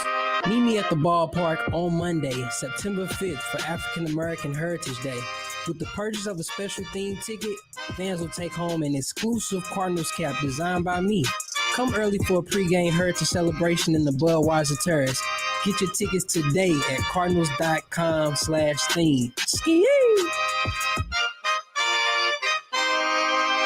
Hey guys, Columbo here, reminding you that if you belong to an organization like a school or a church, or your kids are part of a group or a sports team that needs to raise money, there's no better way to do so than with a TJ's Pizza fundraiser. TJ's Pizza has been helping local organizations raise money for over 30 years to the tune of tens of millions of dollars. A local company helping local people, and there's lots of different ways TJ's can help you raise big money fast. Get started now at tjspizza.com. Like any good conservative, we have our principles and our values. If you find yourself feeling out of place in the world, I don't even know how conservatives can even take their head out of the ground long enough to complain about anything. They're trying to call us conservatives Nazis. I think they ought to be ashamed. it's comforting to know conservative values haven't been abandoned everywhere. All we want is freedom and liberties and less government. I'm not a Democrat or Republican, or I'm an American. Welcome home. Because everyone gets a voice. This is News Talk STL. News and information. Welcome home. KLGY HD3 Clayton, K270BW Belfast, KNBS Bowling Green. This is News Talk STL at 1019, 94.1, and always streaming at newstalkstl.com. News this hour from townhall.com. I'm Keith Peters reporting. NASA called off the launch of its mighty new moon rocket on its debut flight with 3 test dummies aboard Monday after a cascade of problems culminating in unexplained engine trouble. NASA Administrator and former astronaut Bill Nelson says we don't launch until it's right. This is a very complicated machine, a very complicated system, and all those things have to work. And you don't want to light the candle until it's ready to go. The mission, when it happens, will be the first flight in NASA's Artemis project, a quest to put astronauts back on the moon for the first time since the Apollo years ago. A super PAC associated with House Minority Leader Kevin McCarthy says it's increasing its ad spending by $37 million. Bob Agnew reports.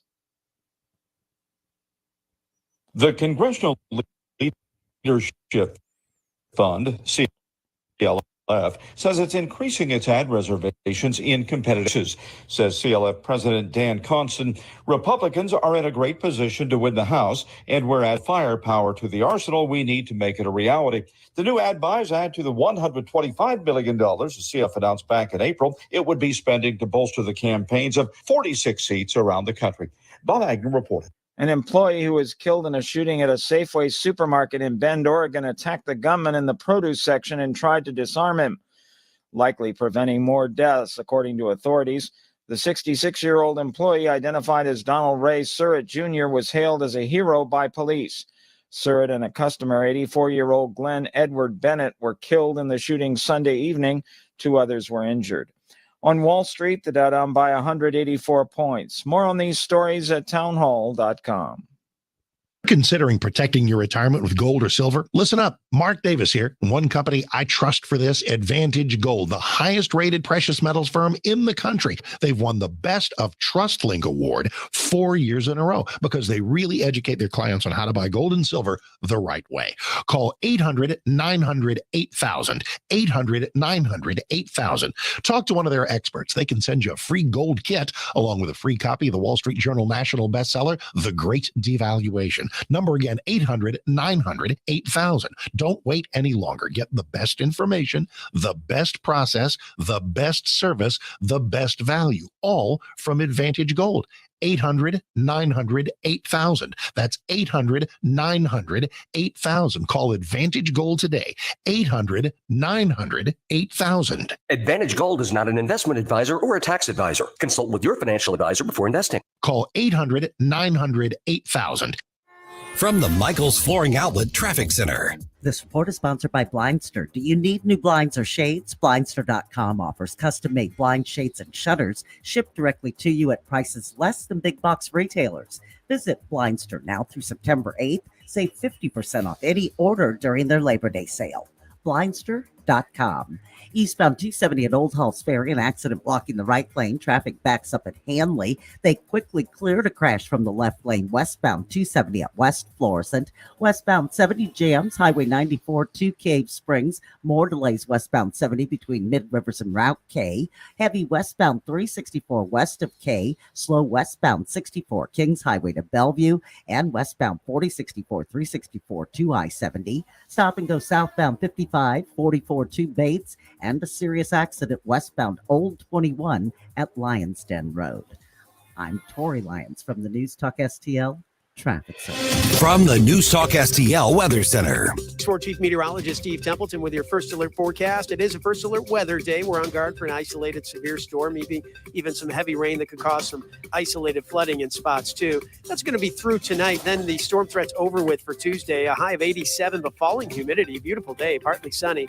Wednesday, partly cloudy and 86 for the high and low humidity. Should be a great day Tuesday and Wednesday. That's the latest first alert forecast. I'm News 4 Chief Meteorologist Steve Templeton. Adam, man, your aunt parties are the best. I mean, you always find the best kitchens with all the crumbs. That is why you always have a million aunts at your parties. Thanks, man. I love finding these homes to do this at. Oh, man, who just pulled up? Oh, no, it's the pest control company again with those green wheels. They seem to kill every one of my parties. This is Derek, the owner of All Solutions Pest Control. We'd love to help you out, so please visit us online at allsolutionspestcontrol.com. If a pest-free home is your goal, call All Solutions Pest Control.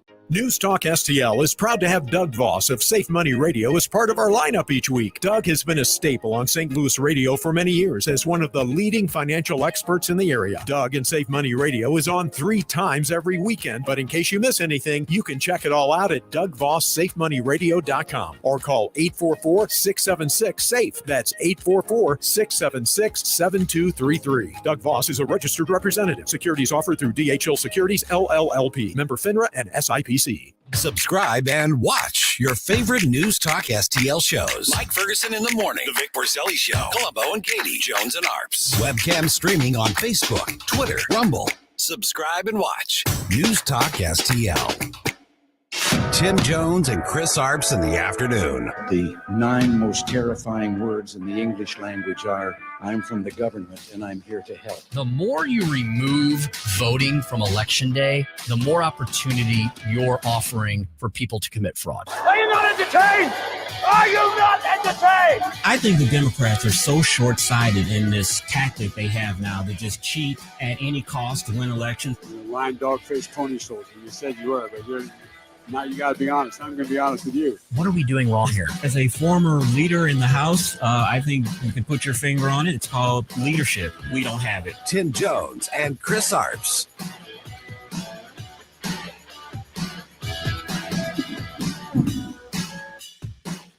What do you think about the president calling millions of Americans semi-fascist?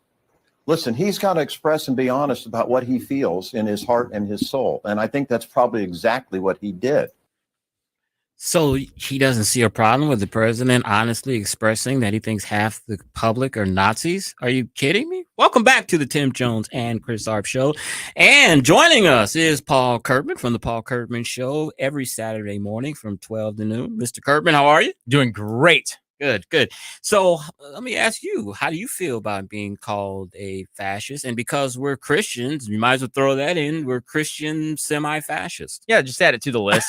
I mean, we've been called so many things over the years, beginning with the Obama administration. I really feel like that's when a lot of the name calling kind of like really picked up. What do you say about your gun? Clinging to your Bible and your guns. Right. Yeah. Hey, I'm glad you're here because we talked at the beginning of the show about the comment about student loan debt and that liberals have been making this, which they probably think is a brilliant point on Facebook and social media, that of course they like calling Christians hypocrites. So they're calling us hypocrites because we don't have a problem with Jesus forgiving our debts, quote unquote, but we're having a heart attack on $10,000 being deducted or forgiven on someone's student loan. Are we hypocrites because of that, Paul? No, that's one of those things. It's one of those things, Chris, like where can I begin here? I remember in Jefferson City, every now and then, a Democrat legislator would stand up and invoke a Bible verse and say, this is why we have to do this. Here's the newsflash for all the Democrats that never went to church. Jesus never gave a sermon to the government. He always gave a sermon to his followers. So it's all about followers. But if we want to take the approach of the government doing the forgiving, well, it's not just forgive us our debts as we forgive our debtors. It was forgive 70 times 70. So put Donald Trump on your list of people to forgive. You know, I mean, you can't just pick and choose if you want to be consistent. You know, you got to forgive Donald Trump, too. So I think you would really appreciate a phone call from Nancy Pelosi and the Democrat leaders. Which, if I was the Don, I wouldn't hold my breath on waiting for that. I won't either. For that call.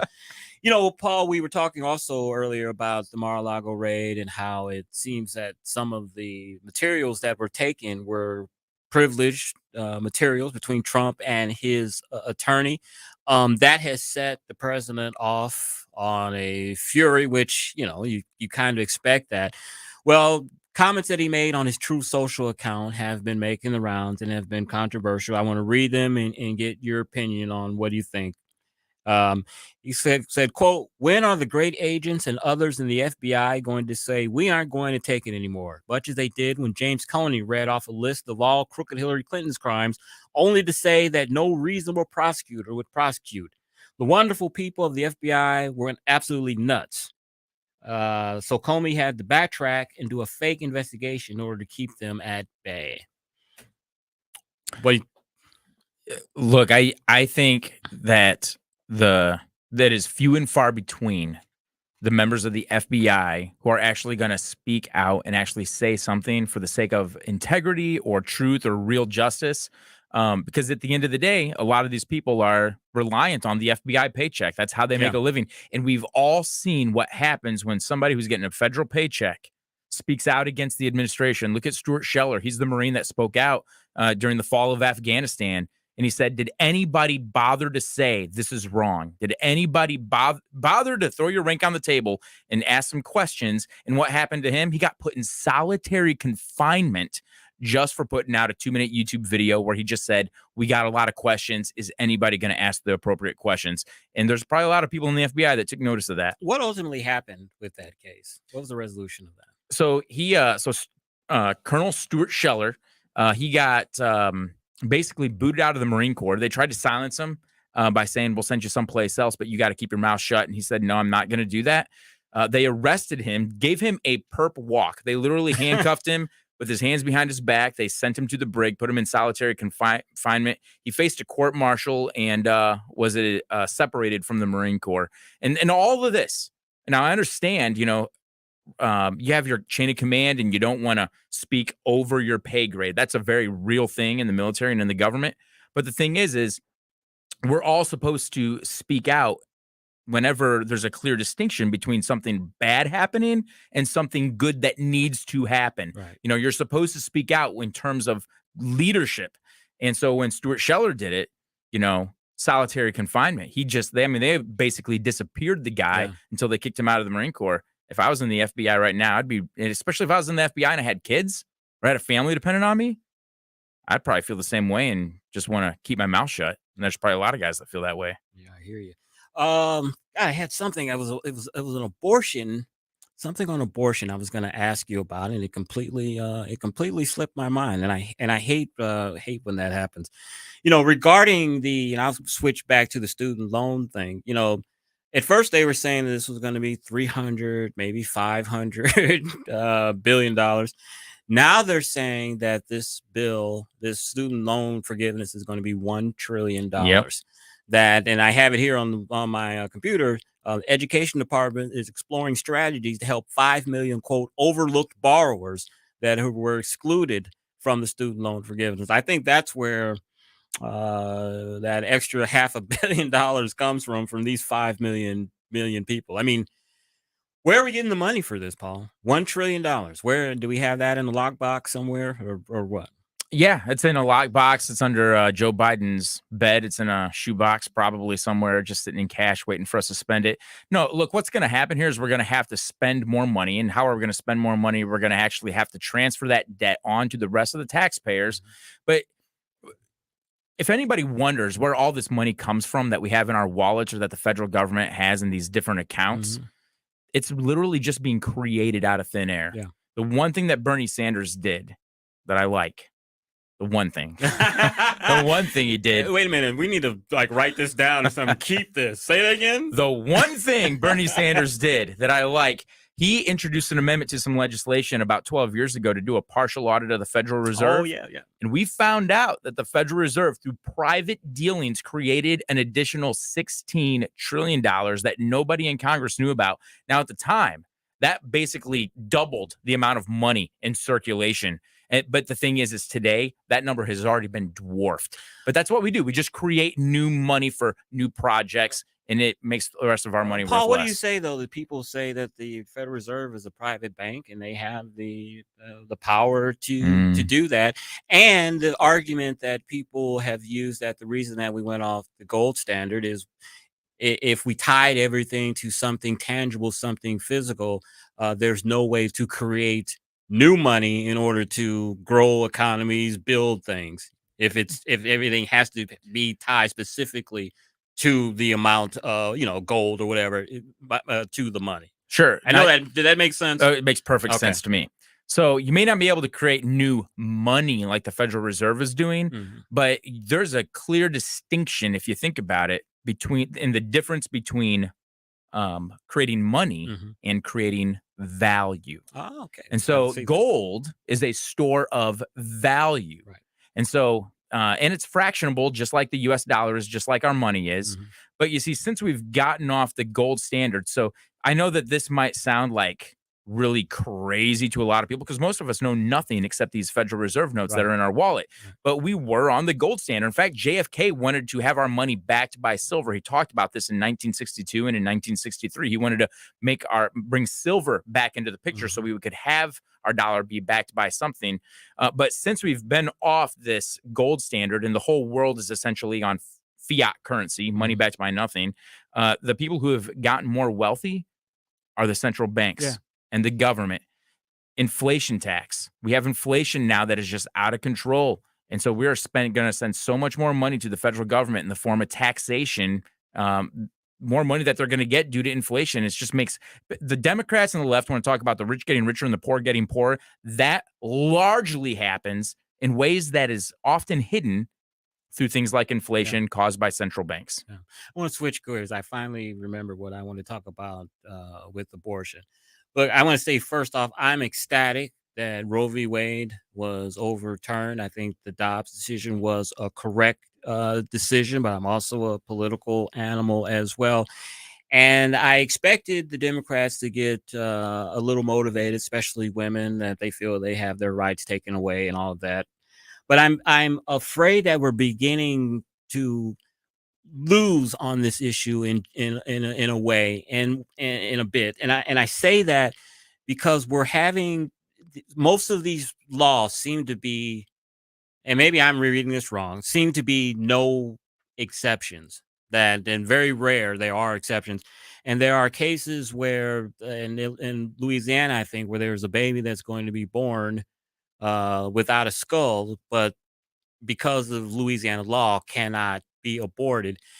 And there are politicians that are running for office, for Congress and for Senate now, that had a no exception on their position on abortion, but they are now scrubbing those positions because these rare instances where a baby's born without a skull or the baby's dead, but you can't give an abortion because of that. What's your take, Paul? I guess I'm asking. Okay, are you a little worried about? I'm a little worried that I mean they can make that emotional issue. It's like, why are you making a woman carry a dead baby? If you Republicans are so extremist. You know, I remember being asked the question about being pro-life. I think on the first legislative survey I ever filled out as a candidate, and the two questions that I saw on the survey said, "Are you pro-life?" A, for no exceptions at all. B, in the case of the life of the mother. And I thought about that. I thought that was a really interesting question because if you're pro-life, of course you want the mother to live too, right? So if there's ever a situation where the mother's life is clearly in jeopardy, well, then that's a situation where you would want the mother to that right to decide who's going to live here. if it's that clear. Sure. I think that this is where thoughtfulness really has to be part of the legislative process. But this is also a place, much like on criminal justice reform, which we desperately need, because over the years, there's been mission creep politicians that want to sound real tough on crime. And so, one joint, you're off to prison for 7 years, which was actually a bill that I had to vote on in Jefferson. I couldn't believe it. We actually voted, but they have laws like that so they can sound tough on crime. Right. But the thing is the legislature is as my drill instructor would have said, it's a thinking man's game or a thinking woman's game. You got to be thoughtful about it. So in situations like that, I think that is a legitimate place where we would say, hey, we really do need to talk to doctors about situations where a baby is going to be born, say, without a skull. Is it possible for a baby to live without a skull? Is there even a chance? Those are times where you want to have those discussions, because I would imagine in a situation like that, it could also be really easy for the mother's life to be in jeopardy or health in jeopardy.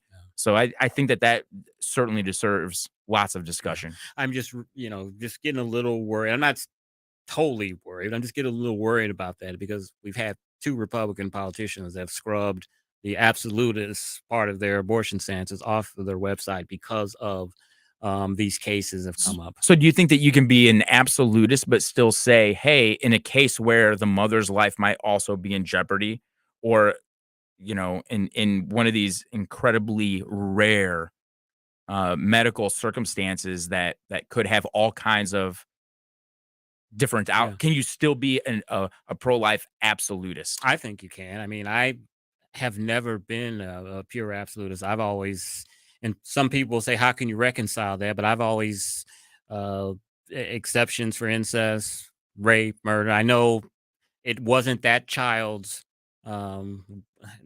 that's not the way they want to be born. They have no reason for that. I get that. As a man, as a person, I just have a problem making someone carry a baby of someone that was raped. Well, let me ask you this then. Okay. Let me ask you this. In a situation like Change that, my mind, because I am looking to be changed. I mean, whenever somebody's been murdered, for example, that is a crime in which lives are affected forever. Yeah. Right? Not just the person that was murdered, but the family. So in a case like that, and it's true, and I don't think this is a shallow argument, but if a woman is murdered who's pregnant, they will charge the criminal, the murderer, with a crime against 2 people. Correct. Would it not be also appropriate if say a 15-year-old is impregnated through a rape, to charge that rapist with a crime against 2 people? Interesting. Because rather than take the life of an innocent life, if you believe it's a life that has a natural right to by virtue of being alive, you have a natural right to at least continue to live. Would it not be appropriate to say, hey, this rapist has committed a crime against 2 people, and maybe even start ratcheting up the punishments for these people? Like this whole idea of being able to just get probation, or this whole idea of just getting a couple of years in and then now you're off for good behavior. I mean, are we serious about this? Or where's the Me Too movement on these people that are truly despicable and have been found guilty by a jury of their peers? Where's that movement on those people? Why isn't we haven't had criminal justice reform to make sure these people go away for a much longer time? Have them doing serious, hard labor. I'm not interested at all in rehabilitation. I'm interested in punishment. I hear you, man. That's what I've never been, this has always been my position on the death penalty is, when that person gets the ultimate penalty, we know they will never commit another crime or that crime again. Capital punishment. Yeah, exactly. Hey, when we come back, we'll talk with Susie Moore. She is deputy managing editor for Red State and a frequent substitute host here on News Talk STL. It is 5:22, and you're listening to the Tim Jones and Chris Arps show on 101.9, 94.1 News Talk STL with Paul Kurtman. Sorry, welcome home. Kicking your can all over the place, singing, we will rock you. Made in St. Louis for St. Louis. It's News Talk STL. Buddy, you're a young man, hard man, shouting. From the News Talk STL Weather Center. 4 Chief Meteorologist Steve Templeton with your First Alert forecast. It is a First Alert weather day. We're on guard for an isolated severe storm, maybe even some heavy rain that could cause some isolated flooding in spots too. That's going to be through tonight. Then the storm threat's over with for Tuesday. A high of 87, but falling humidity. Beautiful day, partly sunny. Wednesday, partly cloudy and 86 for the high, and low humidity. Should be a great day Tuesday and Wednesday. That's the latest First Alert forecast. I'm News 4 Chief Meteorologist Steve Templeton. From the Michaels Flooring Outlet Traffic Center. This report is sponsored by Blindster. Do you need new blinds or shades? Blindster.com offers custom-made blind shades and shutters shipped directly to you at prices less than big box retailers. Visit Blindster now through September 8th. Save 50% off any order during their Labor Day sale. Blindster.com. They wrapped up a crash eastbound 270 at Old Hall Sperry. There's a possible new accident in the same area. Expect delays westbound 70 between Mid Rivers and Route K. You were already jammed on northbound Highway 79 from Salt River to T.R. Hughes. Now there's an accident just north of Salt River. Sounds like everything's on the right shoulder.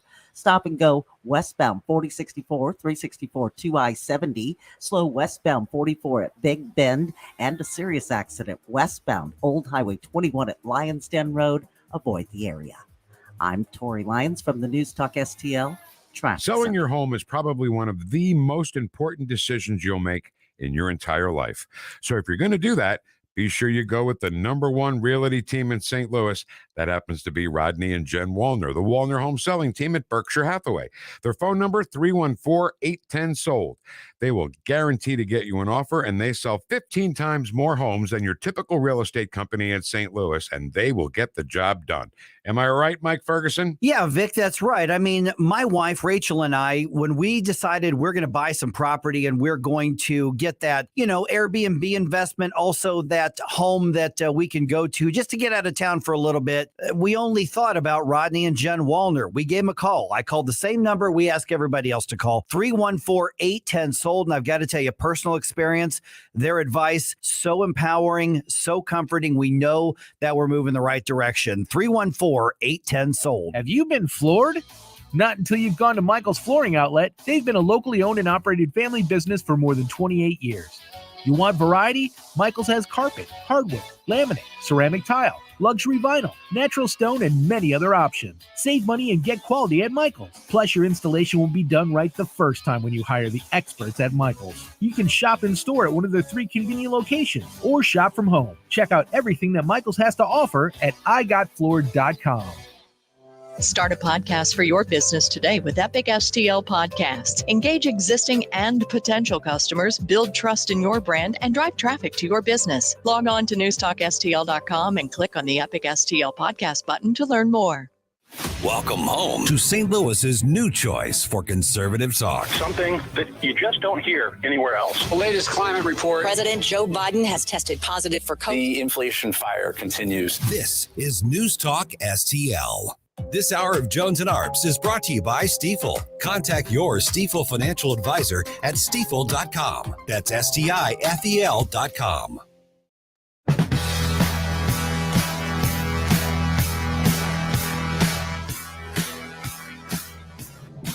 You're listening to Tim Jones and Chris Arps. You were the girl that changed my world. You ever care for me? You lit the fuse, I stand confused. You ever press for me, but you turn me up. You dropped the bomb on me, baby.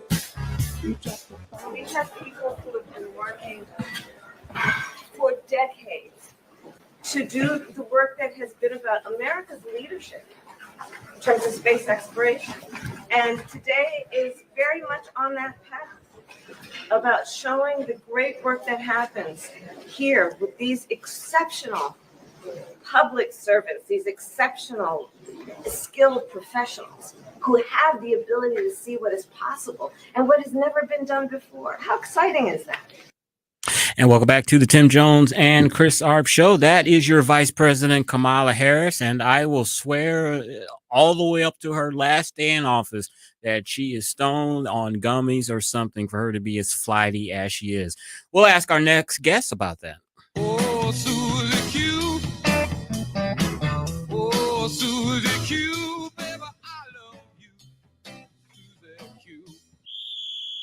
the boss. How about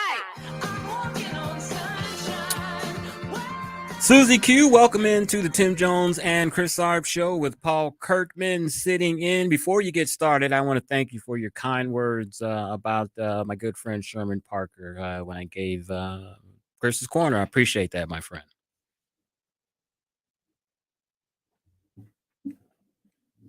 Okay. Oh, darn it. That's okay. We can call her. What was I? So, hey, that was a clip of Kamala Harris, and she's talking about the space program. Paul, we were supposed to have a big space liftoff today. This was supposed to be the tallest, the most powerful rocket ever. This was supposed to get us back to the moon. Was supposed to get us back to Mars. I'm excited about this. I'm excited about this because this was us going back to the moon. Wait a minute, but you didn't hear it, did you? It was scrubbed. I know because of what was it? What was it? A crack or Frost something? Frost. You can't mess around with that stuff after Challenger, and you know. I'm excited about this though, Chris, because just within the last 12 or 18 months, the Pentagon did a conference saying that these UFO videos from the Navy were real, and now we're going back to the moon. So I'm just saying, I'm excited. As a fiscal conservative, Paul, does it bother you that the scrub of this launch cost $4.1 billion? Yes. It bothers me, but I'm still excited about going back to the moon. But yes, that bothers me. And we've got Susie. Susie, how are you? I'm good. I think that was my fault. That's okay. Are you excited about going back to the moon? I am. I'm like Paul. I mean, I know that there's an expense involved, but I feel like that's one of the things that I kind of like us being involved in and investing in, if you will. I would have been more excited if the launch had actually happened today. All right. What's trending on Red State that's going to make my mouth hit the desk here? Of course you asked that, and I was just looking at the site, and now my mind has gone completely blank. How's that? I've been editing all afternoon, so now I have like nothing left in my brain. That's okay. I know Jim. Go ahead. I was going to say Jim Crow on steroids. Yes, that's Kira. This is latest VIP article. I haven't had a chance to read that one yet. One's brand new. I do know that the senatorial candidate from Pennsylvania, the Democratic candidate, Fetterman, has he's chosen some strange things to say lately in support of his candidacy. One being his first, if he had a magic wand and could make anything different, it would be about like life, not having people go to jail for life, no life sentences. And then he's very in favor or very against voter ID because he thinks that it's racist to expect people of color to get IDs. We did a poll for Americans for citizen voting in Michigan, and I've said this a couple of times here that 73% or 73 or 75% of Michiganders as a whole support showing a voter ID at the polls. 78% for African Americans. That issue just doesn't fly anymore. And that reminds me that this morning I saw something on my computer that said that Missouri's voter ID law went into effect today. Did I read that correctly, Paul and Susie? August 28th is usually the start date. So since today is the first official, first business day, that's probably correct. I'm surprised that went through. Didn't that get thrown out? How did it get back on? It was part of what was the legislature voted on this past year. It was part of one of their few successes. And it was signed into law by the governor earlier in the summer. And then most laws in Missouri that are passed take effect on August 28th. Susie, I got to ask you this question. You just mentioned the Senate candidate in Pennsylvania, and I know that Dan Bongino has just been on a tear against this guy. This guy is kind of a strange cat. I mean, he looks like the guy from Sling Blade, first off. But isn't he a liberal who's kind of masquerading as a from the bottom up man of the people? But what is this that I'm hearing? Like he's been on like this $5,000 a month allowance from his parents, like till he was 45 or something. Who is this guy? And is he really as big of a fake as Dan Bongino says he is? So I don't know a whole lot about him, but what I do know is this. Aside from the outward appearance, which I agree is a little unusual, he was the mayor of a very, very small town, like not South Bend small, but like very, very small. And he did apparently live with his parents until late into his 40s, and don't know that he really, other than the mayorship, held a lot of other jobs prior to this. And he's very progressive. I mean, his views are extremely progressive. Mhm. It's not just liberal. So I'm not really sure. I know a lot of people questioned Mehmet Oz being the nominee for the Republican Party in Pennsylvania, and I think there's some fair questions to ask there. He may not have been the best overall candidate, but I think you have to ask just as many, if not more, questions about Fetterman. I mean, what the heck? Hey, give us your thoughts, Susie. You are an attorney, recovering attorney, as Tim Jones likes to say. Give us your thoughts on the Mar-a-Lago raid and the revelation today that attorney-client privileged information may have been taken as well. Is this a good thing for Trump's legal team? Well, I think it gives them something else to argue. I mean, that was rumored, I think as early as, I'm kind of losing track of time now, but I think even last week or maybe the week before, there was some indication that some of the documentation taken may well have been privileged documentation.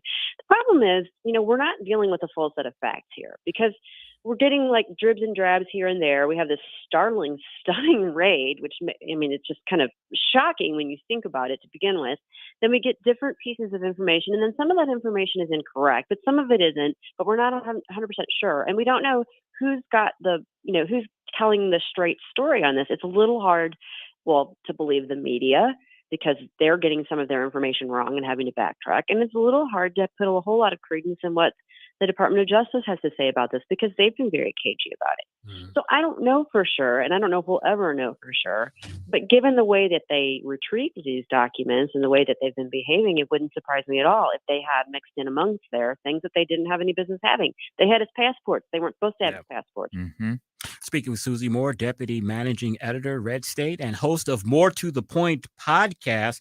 I think going back to the economy and the Federal Reserve, Elizabeth Warren is trying to telegraph to the nation and the excuse that the Democrats are going to use when the economy is officially in a recession. She says this, and this is just chutzpah to me. She's very worried that the Fed is going to tip the economy into the recession, not Joe Biden's policy. It's all the Fed's fault. Right. She's got her chicken and egg reversed somehow. Exactly. Exactly. But how convenient. I mean, let's point the finger anywhere else but at the policies that we as an administration and as Democrats have been pursuing. It's them. It's those nasty Fed guys. Crazy. So they're the ones who are most likely to save her bacon, actually. But we're gonna have to go through pain to get there. Yeah. And did you hear about the new Wharton business or model on the tax student loan forgiveness? Excuse me. That last week it was 300 to 500 billion. Now it is $1 trillion. Have you paid off all your student loans, Susie? I have paid off all my student loans, and I will say I didn't have any from college, but I had considerable from law school. And I mean, I was fortunate. My mom and dad were able to afford to cover college for me, but law school, that was my responsibility. And so I had significant loans when I came out of a very nice, but expensive law school back in the early 90s. And it took a while to pay them off. Eventually, when interest rates got real low initially, what we did was we took out a second on the house and rolled them onto that so we could take advantage of the mortgage interest deduction. And then eventually that all got paid off. So I do not, but I have them for my daughter. I want to get your opinion. I've asked Paul about this, and we talked about this earlier in the show. Liberals have come up with a very clever excuse for the student loan program, trying to paint conservatives as hypocrites. They say, how can we be up in arms about forgiveness of student loan debt when Jesus forgave us our debts? Do you want to respond? Everyone, I think, has responded to that. You want to weigh in on that, Susie? I would love to. I would love to. I love how Jesus is trotted out when it's convenient, for one, because they don't seem to want talk of Jesus near anything else that we discuss in our political discourse. But apparently this is where he applies. But I think you guys already hit on it, and that's the most important part of it. He was talking to individuals. He was talking to his followers. He was talking to people. He wasn't talking to government and saying, you should through your government and, force all these other people comply with this. It was about you making that individual choice for forgiveness. And I think it's a very, very, very weak analogy to make. I do too. But, as you said, they always try to trot out Jesus. And I think more than anything, they just trying to, they don't believe. Especially on the render to Caesar part. They Exactly. love that part. Exactly. And how they just butcher the theology of judgment. To them, you're supposed to let anything be, no judgment on it. You can't say anything. But anyway. Susie, what's an article that we should that you have edited that you would like for us to go to on redstate.com? I'm glad you asked. I'm so glad you asked that. There's an interesting development where a Democratic lawmaker from Illinois called out Lori Lightfoot in Fox because of the ongoing crime wave in Chicago. That's a good one. That's a relatively recent one. It's on our front page, a couple rows down. So that one's a good read, and basically this is a politician who obviously votes Democrat, but his family has been touched by the violence, and he's recognizing that the soft on crime policies aren't flying and need to be revisited, and he's imploring the people who have the authority to do that to actually do their jobs. So that's pretty powerful. That is such a big opening, I think, for Republicans this cycle and cycles to come if crime doesn't abate, is the crime issue. I mean, it's mainly being affected towards African Americans, this crime wave that we're happening. And African Americans, like all citizens, want to be safe in their homes and in their communities. And I think it really will play well. We tried the whole progressive Kim Gardner, progressive prosecutor, trying to help people. It's not working. And Black people, unfortunately, have bared the brunt of those policies. They do. And it's just, it's so unfortunate isn't the right word. Mm-hmm. It's maddening that we're at this point where, even when it comes to basic things like breaking the law, up is down and down is up. Why on earth would we go soft on people who are harming the other people in their community? Why would we take it easy on them? Why would we not want to apply justice appropriately? Mm-hmm. And do what we can to cut into crime. It's just they think for some reason that some of these people don't have consciences to commit these crimes, and they think that if you cut these people some slack, that they'll be like, oh, okay, maybe I'll turn my life around. When that's just not how they think. They look at that as weakness, and wow, I got away with something. I mean, it's a whole different time and place. It is. And I mean, there's something to be said for mercy and compassion, but not the way it's being ostensibly applied in this instance. That's not compassionate at all. It's just encouraging more crime and more violence and more harm to people who are innocent of it. Mm-hmm. Okay, Susie, whose show are you on next this week? You know what? That's a good question. I think I don't have any. I was going to say I was on at 5:30 this morning, so my brain's a little tired. I think I am not scheduled to be on again until Friday morning with Vic. Oh wow! Well, enjoy your holiday then, and thank you for being with us. I'll be working the whole time. Trust me. Holiday from us, Susie. Yeah, well, I love being around you. I appreciate that, Susie. Thank you so much. Thanks, guys. Have a great rest. And of we'll your talk Monday. to you next week. Alrighty. And when we come back, we may lighten it up. We may talk serious stuff. I don't know, but we'll figure it out. You're listening to the Tim Jones and Chris Arps show with Paul Kurtman sitting in on 101.9, 94.1 News Talk STL. Welcome home.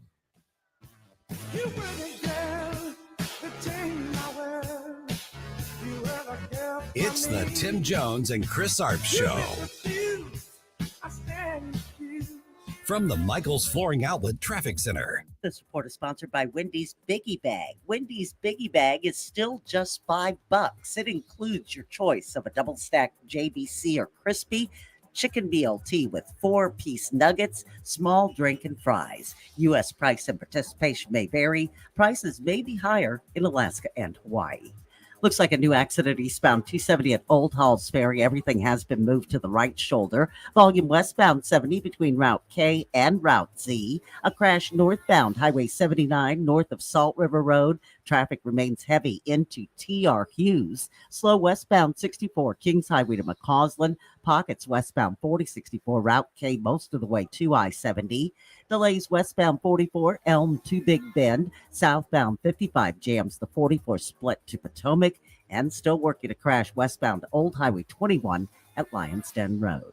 I'm Tori Lyons from the News Talk STL Traffic Center. From the News Talk STL Weather Center. Sport Chief Meteorologist Steve Templeton with your First Alert forecast. It is a First Alert weather day. We're on guard for an isolated severe storm, maybe even some heavy rain that could cause some isolated flooding in spots too. That's going to be through tonight. Then the storm threat's over with for Tuesday. A high of 87, but falling humidity. Beautiful day, partly sunny.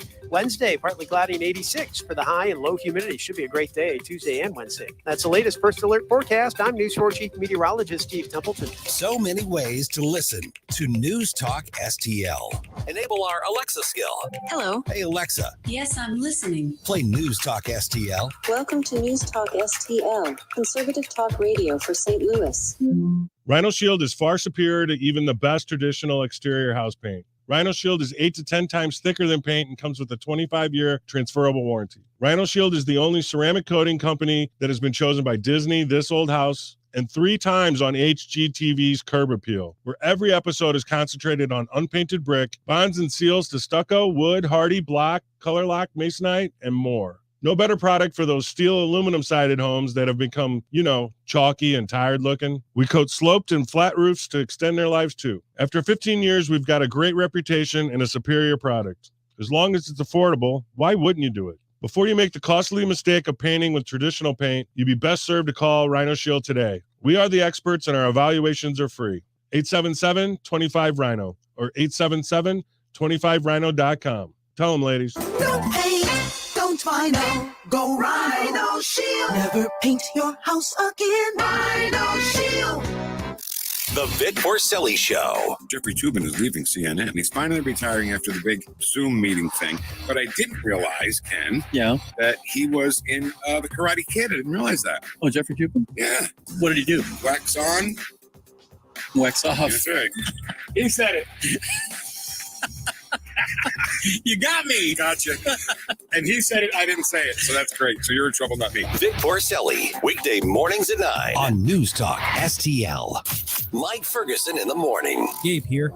We welcome back Mike Ferguson to these airwaves, and we'll talk to Corey DeAngelis, Senior Fellow with the American Federation for Children, Tuesday at 8 to 5. Mornings starting at 5:30 on News Talk STL. This hour of Jones and Arps is brought to you by Stifel. Contact your Stifel financial advisor at stifel.com. That's STIFEL.com.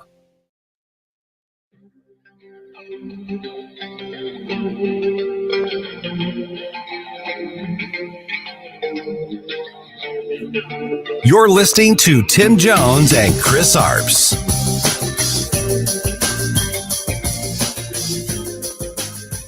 And welcome back to the Tim Jones and Chris Arps Show with Paul Kurtman sitting in for Mr. Jones, who will be back on Wednesday.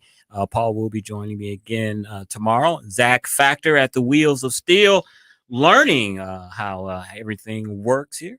Hey, do you guys play the lottery? Are you a lottery person? No.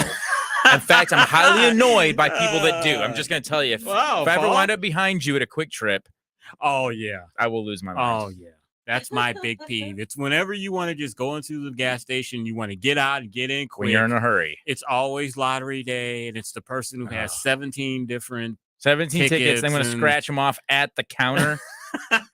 Okay, I'm not going to say any more about this. I'm not trying to offend anybody. I'm just saying. Some of us are in a hurry. Well, I had a happy-go-lucky lottery story. There was a Pennsylvania man who won a $2 million lottery while visiting relatives in Michigan.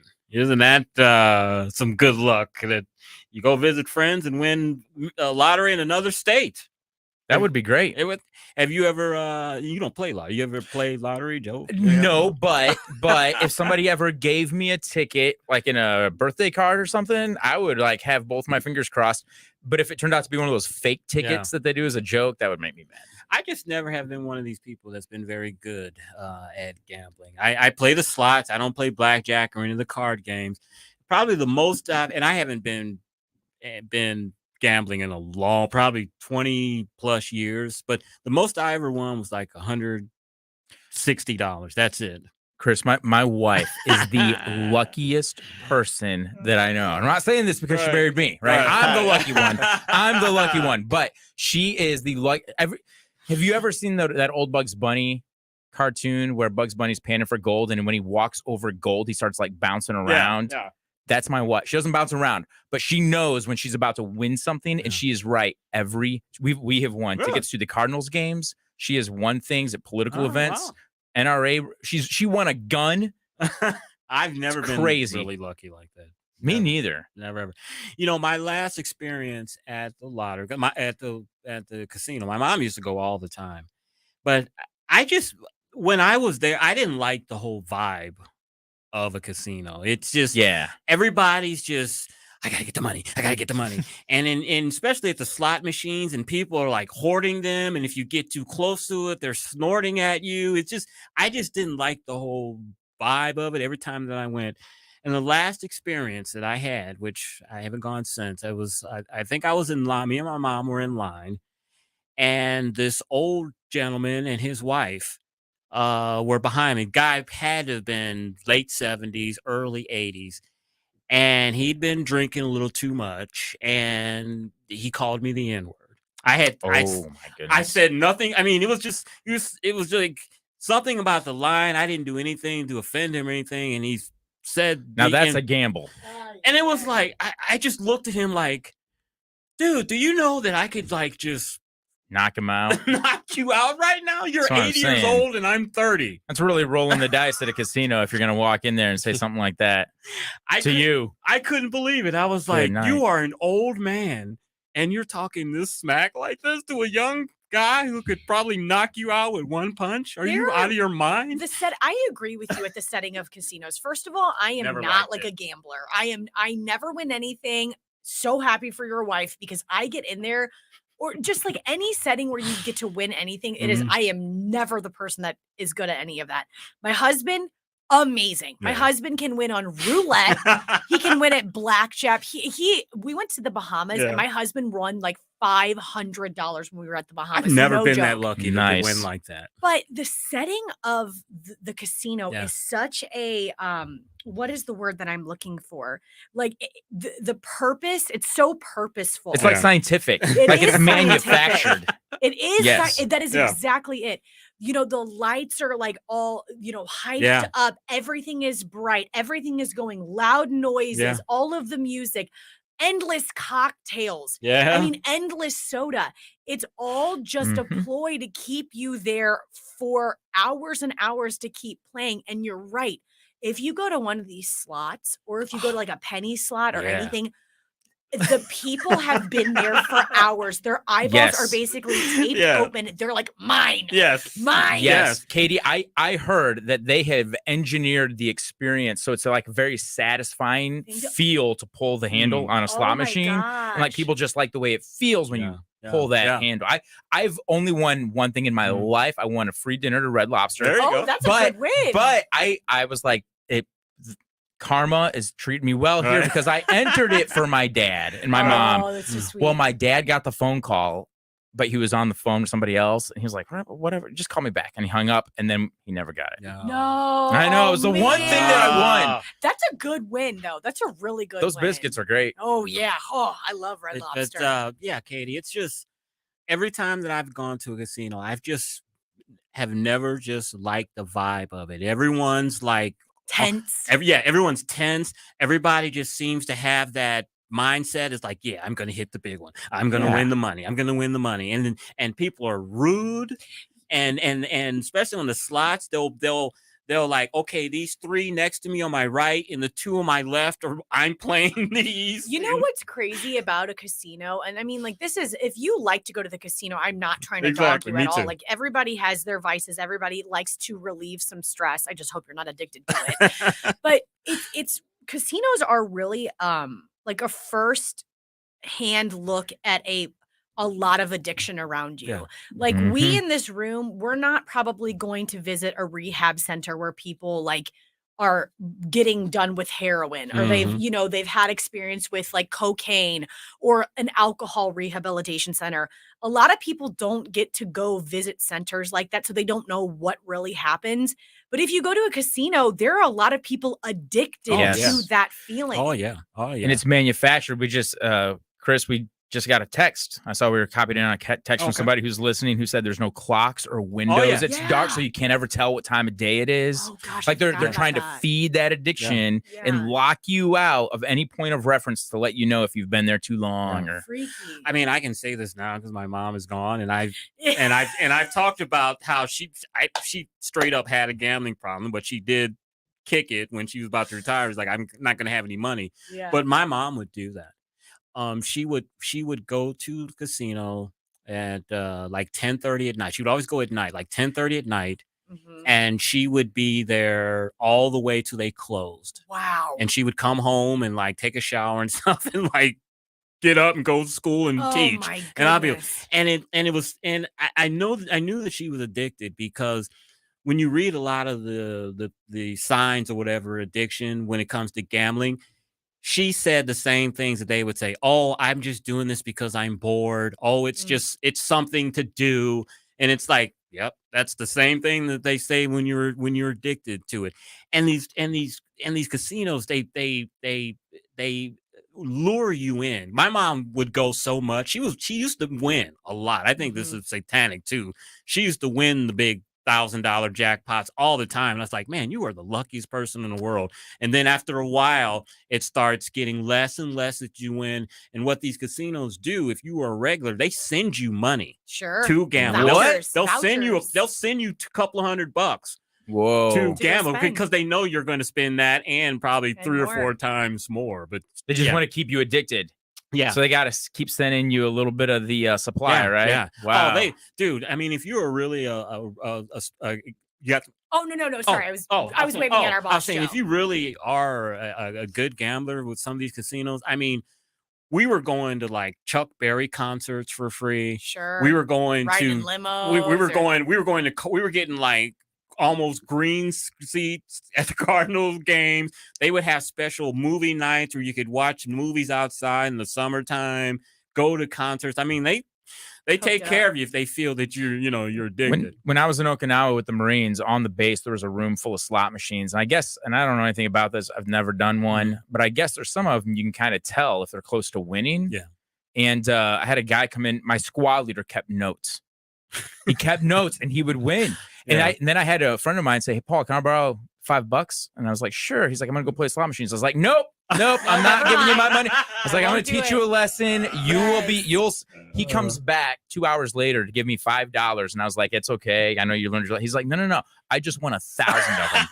And I was like, oh man. Oh my gosh. I know. I was like, I should have given him $5. I should have done it. Had a stake in this. But it is a crazy thing to witness something like that because you are kind of in the thick of it, of walking in an aisle of being and saying, is this what addiction looks like? Yeah. Or is this just like a bachelorette party of, 22-year-old girls, like just, throwing some pennies at a penny slot?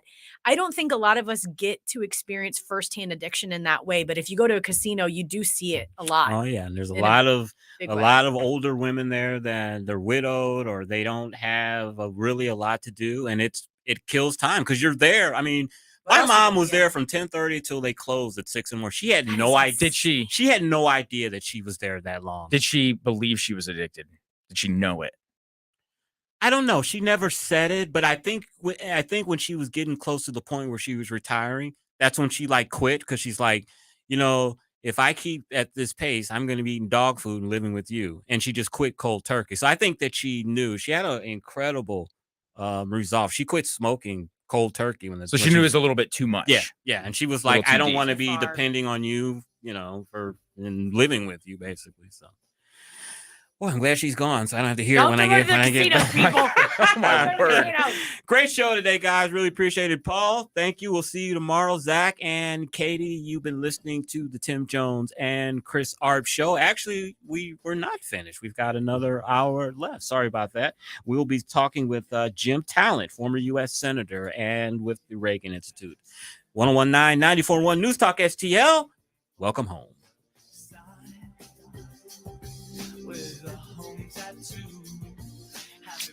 This is what following the crowd sounds like. All subscribing to the same ideas and opinions they are told to. I'm a Democrat. I'm a proud, tree-hugging, kumbaya-singing socialist.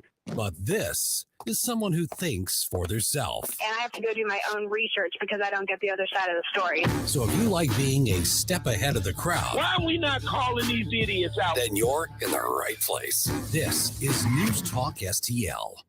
Since 2007, the state of Missouri and local governments have handed out almost $5 billion in tax subsidies or abatements to private developers. That money could have gone to basic services like schools and public safety. And studies show these subsidies don't produce the promised jobs and growth. If developers want to build a sports stadium or shopping mall, why should they be given our tax dollars to do it? It's time to reform economic development subsidies. The Show Me message has been brought to you by Show Me Institute and Show Me Opportunity. If you believe Brandon and the supply chain issues are still in crisis, or even if you don't, hurry into Southern Armory, your Second Amendment headquarters, for the best selection of firearms, suppressors, holsters, ammunition, pepper spray, and knives. Browse through our constantly changing inventory, order something special, or have us repair or modify that firearm that you've been putting off. Try our firearms training simulator. See the demo video on our website. Come into Southern Armory, 9901 Watson Road, 1 mile east of 270 and 44, at southernarmory.com. That's southernarmory.com. Joey from Vermont, a farmer trying to get through the winter. Adriana from South Carolina, a single mother living paycheck to paycheck. Liam from Ohio, an injured father struggling to provide for his family. Hi, I'm Shanola Hampton, and I support the Feeding America network of food banks because they help provide over 6 billion meals to people in need each year. Learn more at feedingamerica.org. KLGY HD3 Clayton, K270BW Bellefonte, KNBS Bowling Green. This is News Talk STL.